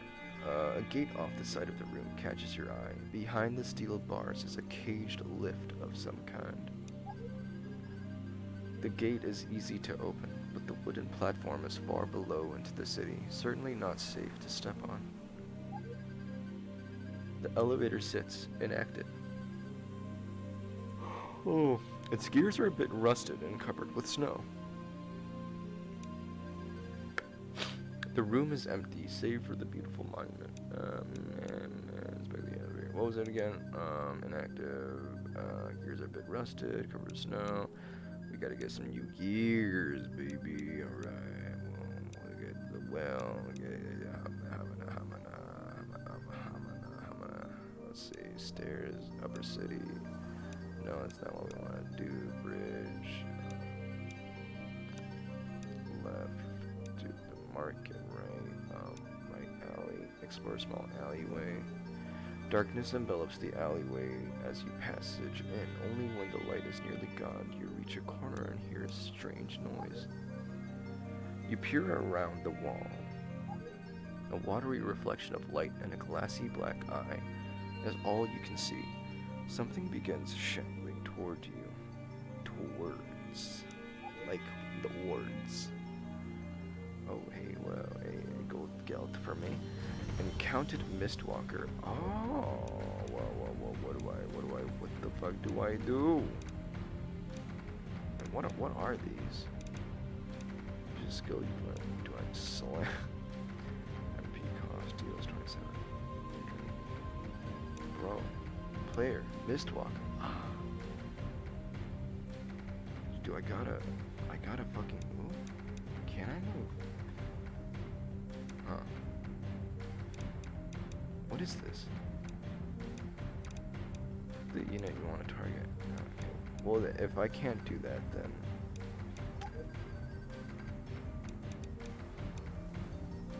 So like my turn, the Mistwalker's turn, something like that. Okay, well, not targetable, then, I mean, there's nothing I can do, right? Cancel. Move a limited distance does not end your turn. Attack. Ends your turn. Wait. Player watches and waits. What does the Mistwalker do then? My turn. Wait. Player is biding their time. Oh. Yo! I guess it is hostile. Player takes 2 damage. Okay. In which case, we shall slammer. Player pulls back and plants their feet. With a push forward, they slam into Mistwalker, the force causing them to recoil. Mistwalker takes 12 damage. Mistwalker glares at you. Okay. But currently the same as 9. Click on a unit. Report repeatedly to deal damage. Mistwalker takes 8 damage. Mistwalker slashes the player with their paws. Paws, pretty devastating. Skill. I mean, I just keep slamming.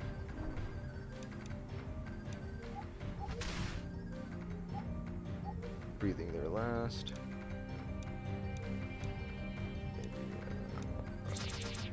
Yay! I mean, we killed it. We killed it! Yeah, alright, Mistwalker takes 6 damage. Mistwalker falls. With a low groan, the creature collapses into the wall and lays still. It's quiet. Houses, broken as they are, block your view past the immediate street. I mean, I don't think that doesn't feel particularly good, but a ladder leads up. You climb up the ladder to the house's rooftop, and find a sprawling web of pathways from roof to roof, hidden from the streets below. Bizarre. And cool. Doors lead in and out of the attics of homes, and abandoned shops exist up here as well. A few of these stands still hold some of their wares. The air is colder up here, but the fog is largely gone. It covers over the streets, making it hard to see below the walkways. The rooftops have clear wear on them, but look plenty sturdy for any traveler. Stands. Inspect the various stands. The different shops hold old linens, broken pots, emptied vials, and shattered glasses for sale. Most of it is more aesthetic than practical. None of it is useful to you. You do, however, notice that almost all of them have the dark egg etched into them somewhere, along with a series of old, odd-winged beasts. At the back of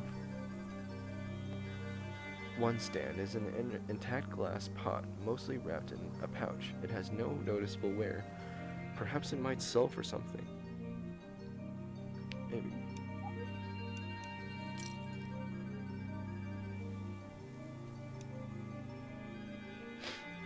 From above, you can see past the outer city walls into the Arctic wasteland below. And after that, the land is devoured by the city's outer chasm. The old rooftops crumble at several spots, and many of the guardrails have rusted away. Annex, group of houses with their side street, down terrace. Walk to the rooftop terrace. The stone bridges lead to a large circular fountain of sorts, though nothing flows anymore. A broken pergola, I don't know what a pergola is, towers over the area, covered with snow. The sky courtyards overlook the town below. A pathway leads to the rooftops of the main city, but the catwalks there are dangerously decayed. Don't use the catwalks. City rooftops, gently down the main city, despite the danger. Shack, enter the old shack. A walkway attaches to the shack's roof, where the remains of a door used to be. You walk the sturdy stone into the shack. The rooftops have clear wear on them. Their height makes travel precarious. What are we trying to do, actually?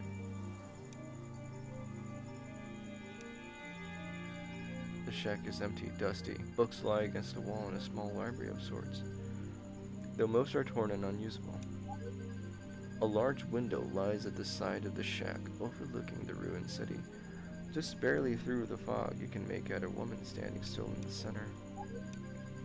The air is as stale as the shack itself. Check out the bookshelf. The bookshelf is filled with plenty of books, some older than others. The titles on their spines are written in a strange language you do not understand, maybe some old native language. Awareness. You notice one book that looks suspiciously out of place. You go to check it out, and spot a switch attached to it. The dust is heavier here, likely due to the clutter. Puzzle. You spotted something. There's quite the handful of books to check.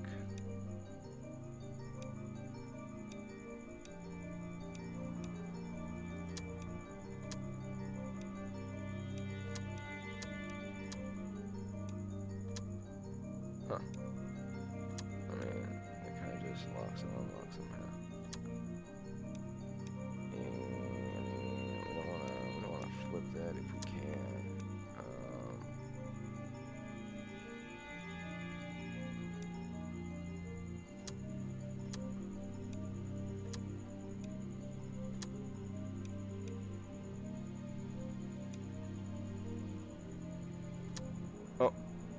Oh yeah, we gotta lock that one first, if possible. Right. We gotta unlock all of them now. Okay.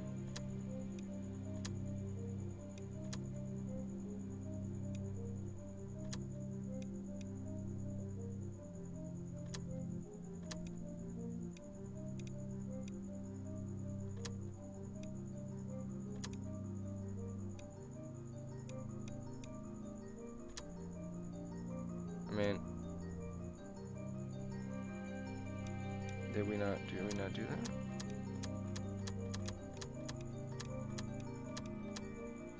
What exactly are we supposed to do?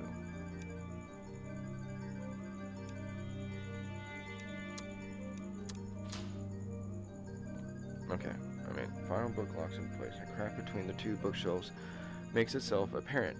You grab one shelf and slide it to the side, unveiling a door. It's old, but it opens fine, and inside is a hidden room with a pile of gold pieces and a soul stone laying on top. Take the gold, disc, writing disc. When you turn from the shelf, you notice one book open on a writing desk. It's badly damaged, but the lettering catches your eye. Soul stone. It's readable, written in your tongue. You parse whatever text is left of the book, though the rips make it harder to make out. Oh, so they do know your language. The Sky Children, with their great knowledge, were worshipped by the humans across the islands. Every item made was to be marked with a sigil in their image. Or sigil? Sigil sounds better. The next page is especially torn. They who came from above. Their numerous gifts a blessing. The foolish humans of the ground. Hey, we breathe air too. A form fit for ones greater than us, ever-changing their eternal eyes. Nothing more can be read. On another page, still fully intact, is a drawing of a monument to the egg. It depicts the Sky Children lowering the egg to the people below.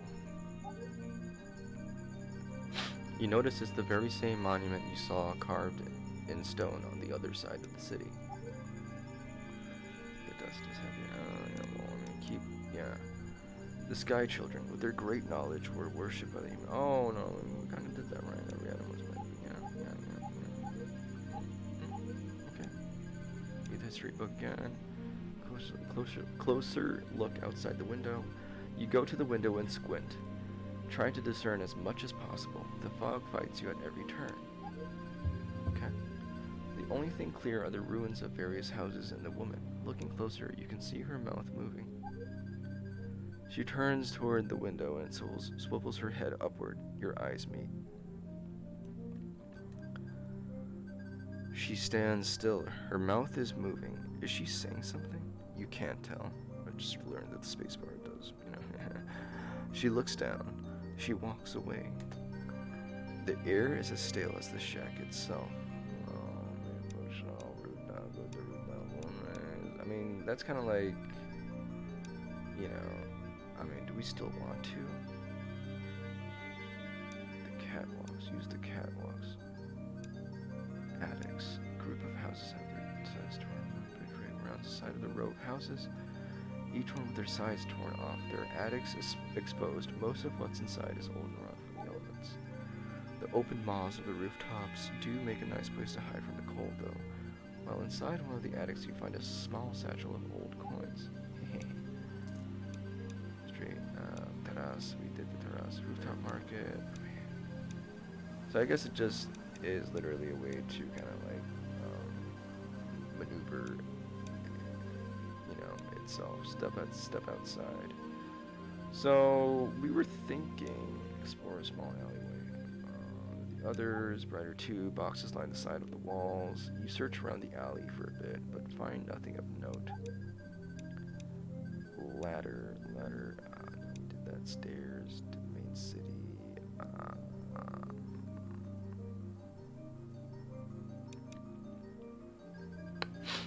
You enter the alleyway looking for anything of note. Though mostly empty, you do notice something shining in the corner near some boxes. A shining scale lies between the wood and brick. Seems lizards like. You reach to put it in your bag, but large claws grab at you from behind. Surprised, you jerk out of their hold and twist around, facing a scaled creature with arms that drag against the ground. Uh-oh. Might need a counter lizard now. Whoa. Excuse me. You about to get slammered. Alright. You about to get slammered. 15 damage, that's even more, huh? Lizard Phil gives a wary look. Of course, because you're fucking doing some crazy shit. Oh! And Lizard Phil actually +1 a little. Not enough mana. My god. It's that death's door. The barrier with the glows.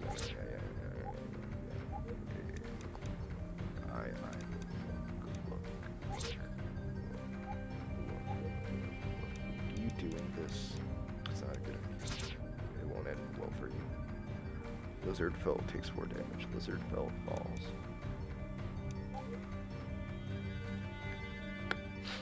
The creature falls, crumbling to ash with a wail.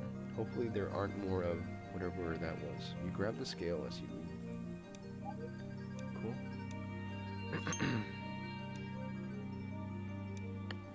So let's kind of go back to this main city.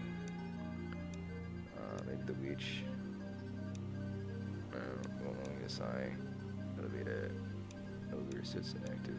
Its gears are a bit rusted and covered with snow. Okay. The great temple. The steps to the temple are wide, circling around the vast double doors. There is little height difference between each, more for show than anything.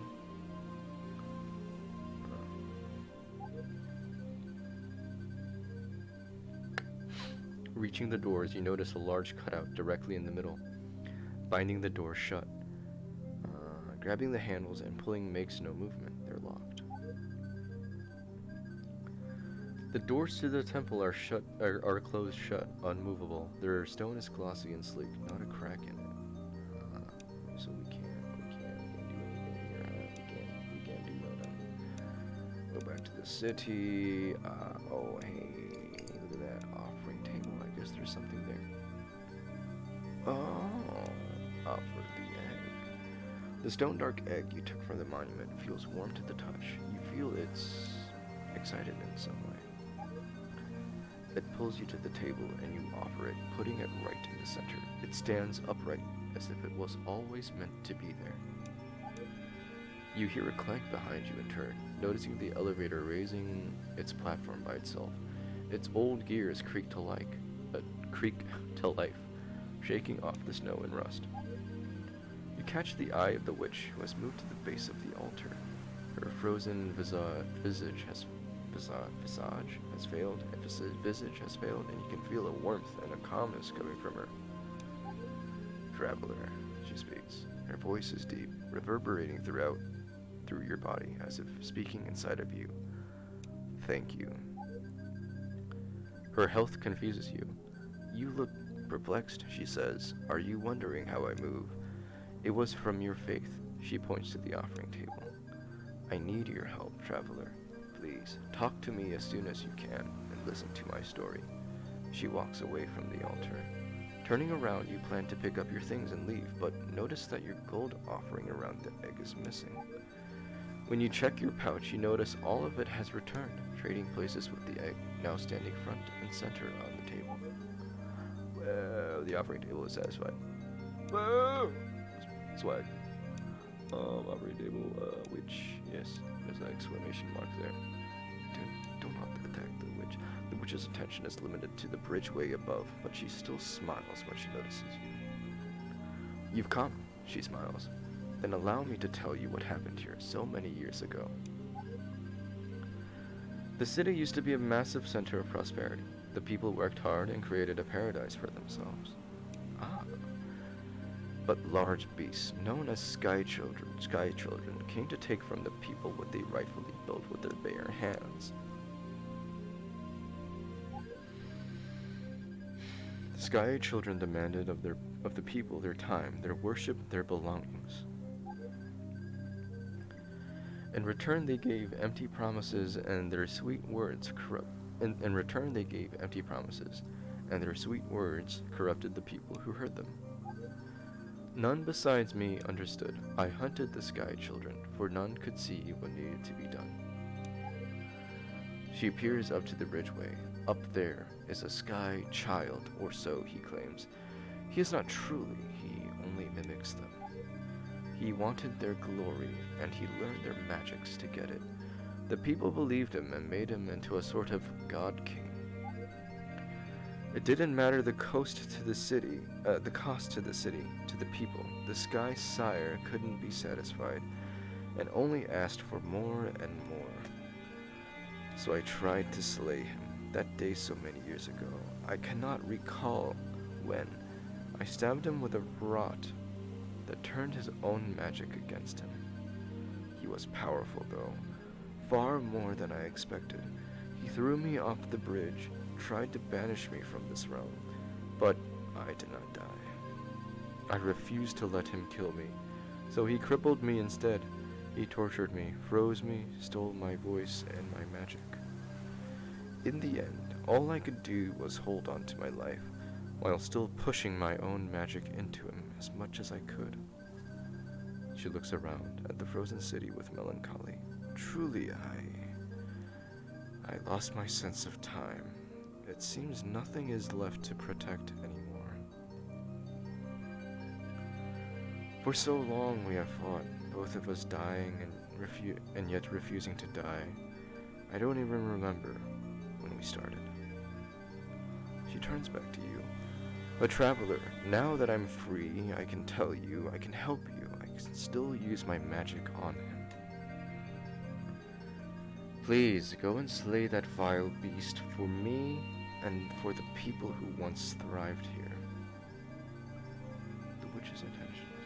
She still smiles when she notices. I'm guessing this option is still here because perhaps maybe the Sky Sire might want to turn us against, the witch. The elevator is still back to life, right? So here's the thing. I don't know if, is there a way for healing around here? Shattered edge. Can we actually go up? Is that a thing we can do? Okay. We can. Well, that's just nice. I'm just gonna go to the end.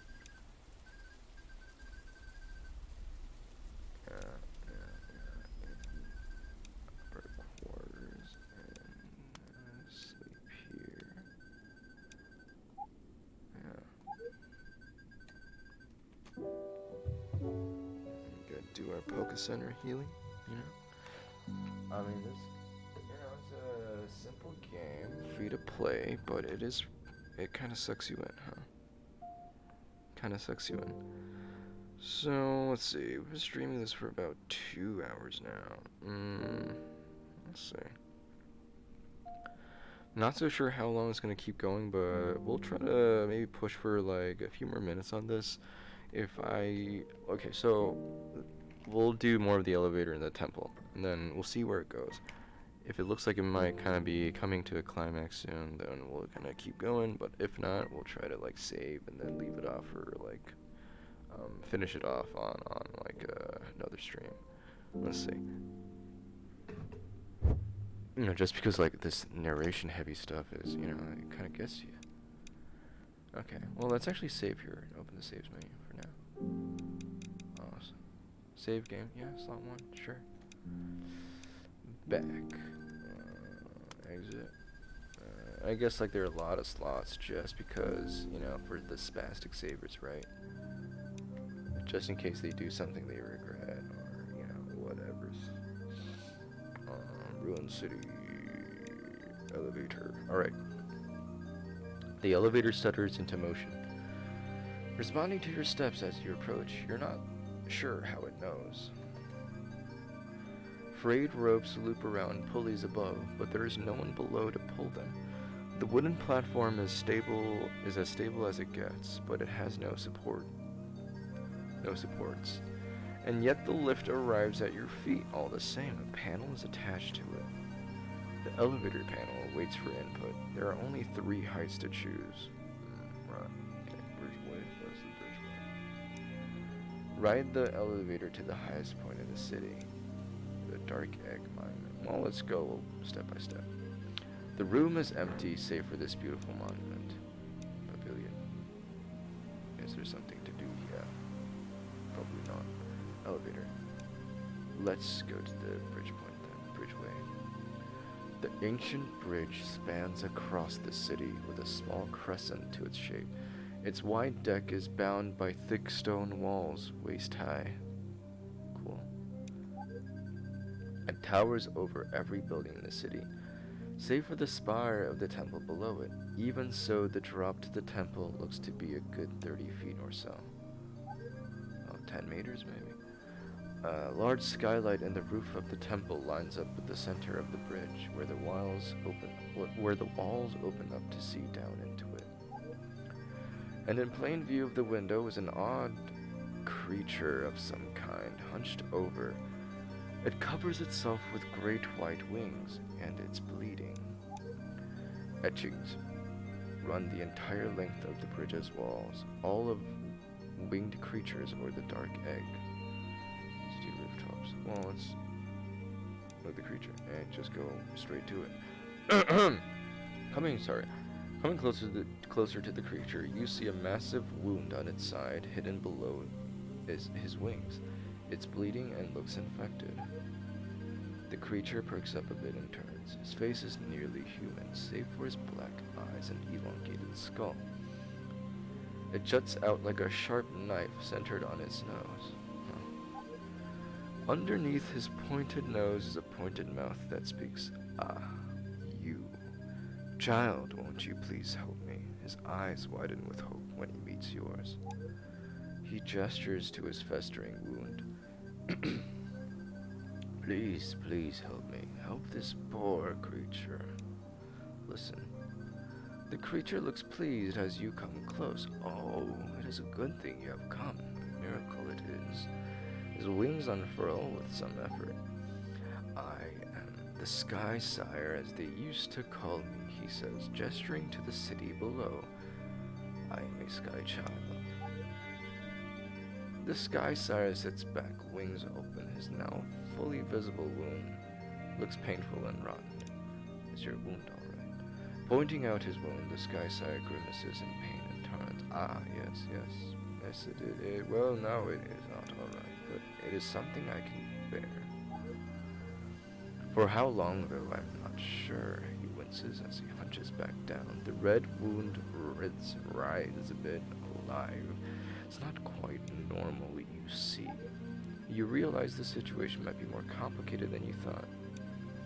You ask him what the wound is. He frowns. It's a living wound because it's still being twisted into me. It's an attack, a murder in action, as it were. It is because I am one of the Sky Children, the very same etched into these walls, that I was targeted. Intelligence. You notice that while the etchings do depict odd winged creatures, none look like him. He is far more human and much less majestic.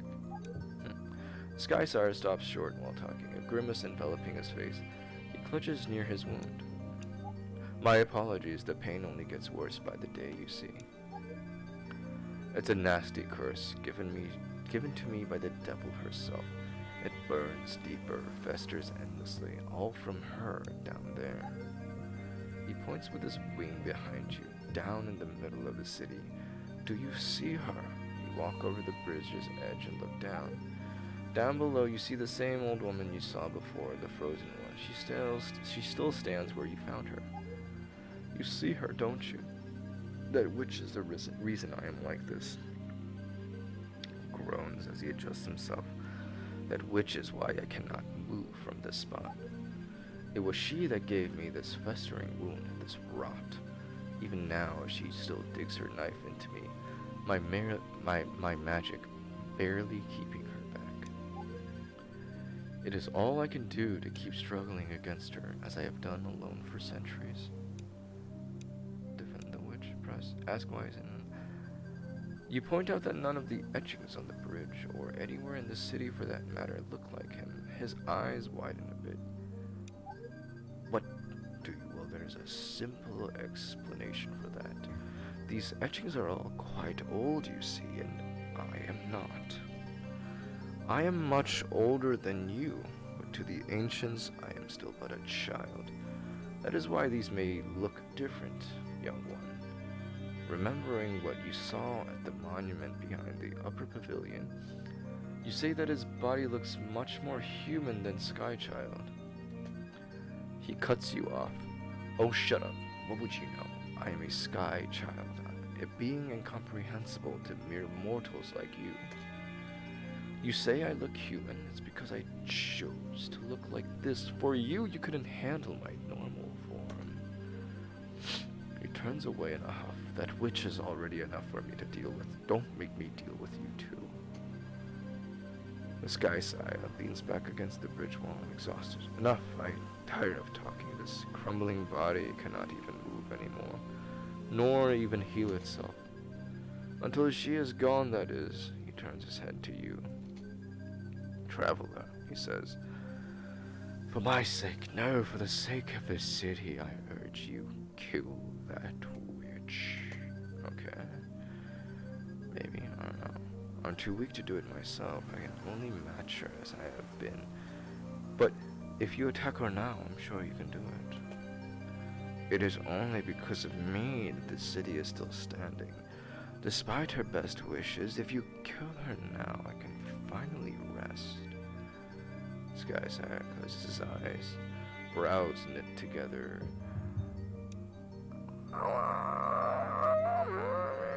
The thought of killing the woman down there makes you hesitate. The Sky Sire seems to pick up on this. I know what I ask of you is harrowing, child, I know, but know that you will be saving many lives if you do this for me. You turn to leave, but the Sky Sire calls out from behind you. Wait! One more thing, he says. Over on the left of the bridge, toward the markets, there's an easy way down on that side. I think they used to use a ladder to get up here. Let's kind of go, around.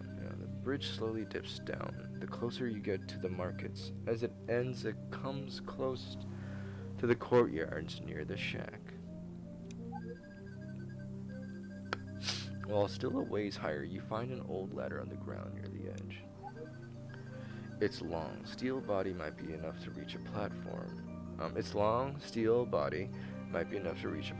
Extending off one of the lower bridgeways. Okay. With a push, the ladder begins to slide down. You slow it down and aim for the bridge. It touches down with room to spare. At the end of the bridgeway is a divot built into the deck about the width of the ladder. You slot the ladder into place, and it holds steady. The bridge overlooks the lower courtyards and the markets even further below. A steel ladder leads down. Oh, bridgeway. What about here? What is this? Is that the catwalks are in disarray? Dangerously narrow. Most of the edges have completely dissolved, now asking you to balance yourself. The ruined city lies below the fog. With a deep breath, you balance and walk across the sky, snow falling around you. With careful poise and precision, you keep your footing and step carefully through the catwalks. The sky courtyards overlook the town below. A pathway leads to the rooftops of the main city. But the catwalks there are dangerously decayed. Okay, so now we're connecting a lot more of stuff. Bridgeway rune. Oh, no. Intermediary. The bridge. City overpass. So that's if you just kinda, and you can't necessarily, I guess, actually go that way. Yeah, you have to kinda do that. It's a little interesting, like graph-wise, but Bridgeway ruin north. We went north-south. The bridgeway stretches south above the pavilion. As you walk toward the pavilion, the bridgeway seems to climb upward ever so slightly. The incline is subtle, and you aren't sure if you are just imagining it.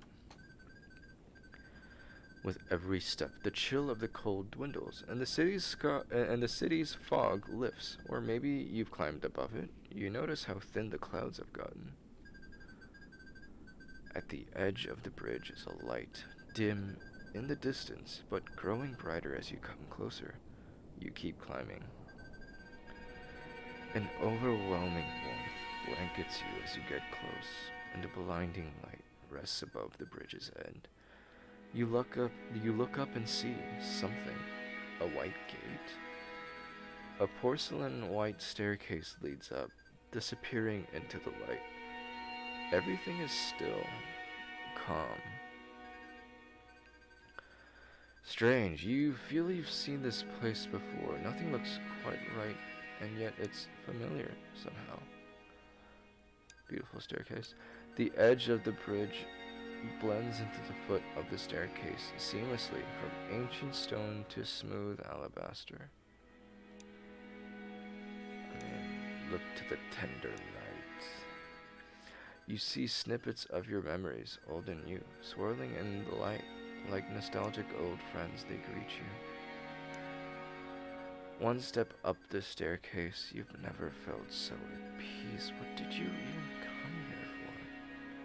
Does it even matter? I feel like we're gonna die.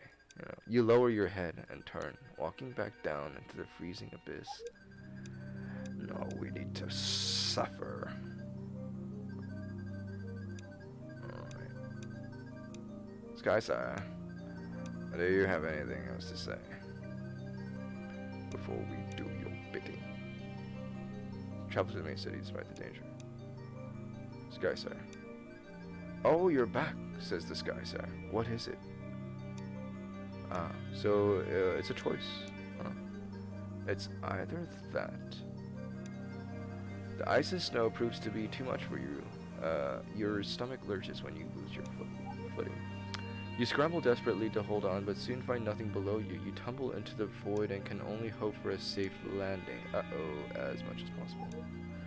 You plummet into the heart of the city, landing with a gasp on soft snow. Wow, it's a lucky break. Could have been an instant kill, you know? Breathing hard, your body aches with pain, but still moves just fine.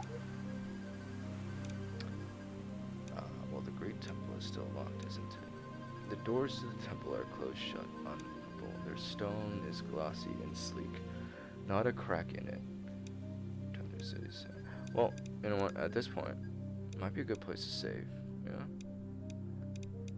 And then we'll come back to this, you know, and then we'll kind of explore killing the witch or killing the, you know, Sky Sire, right? So, but hey, that was the dark egg. That was like about, you know,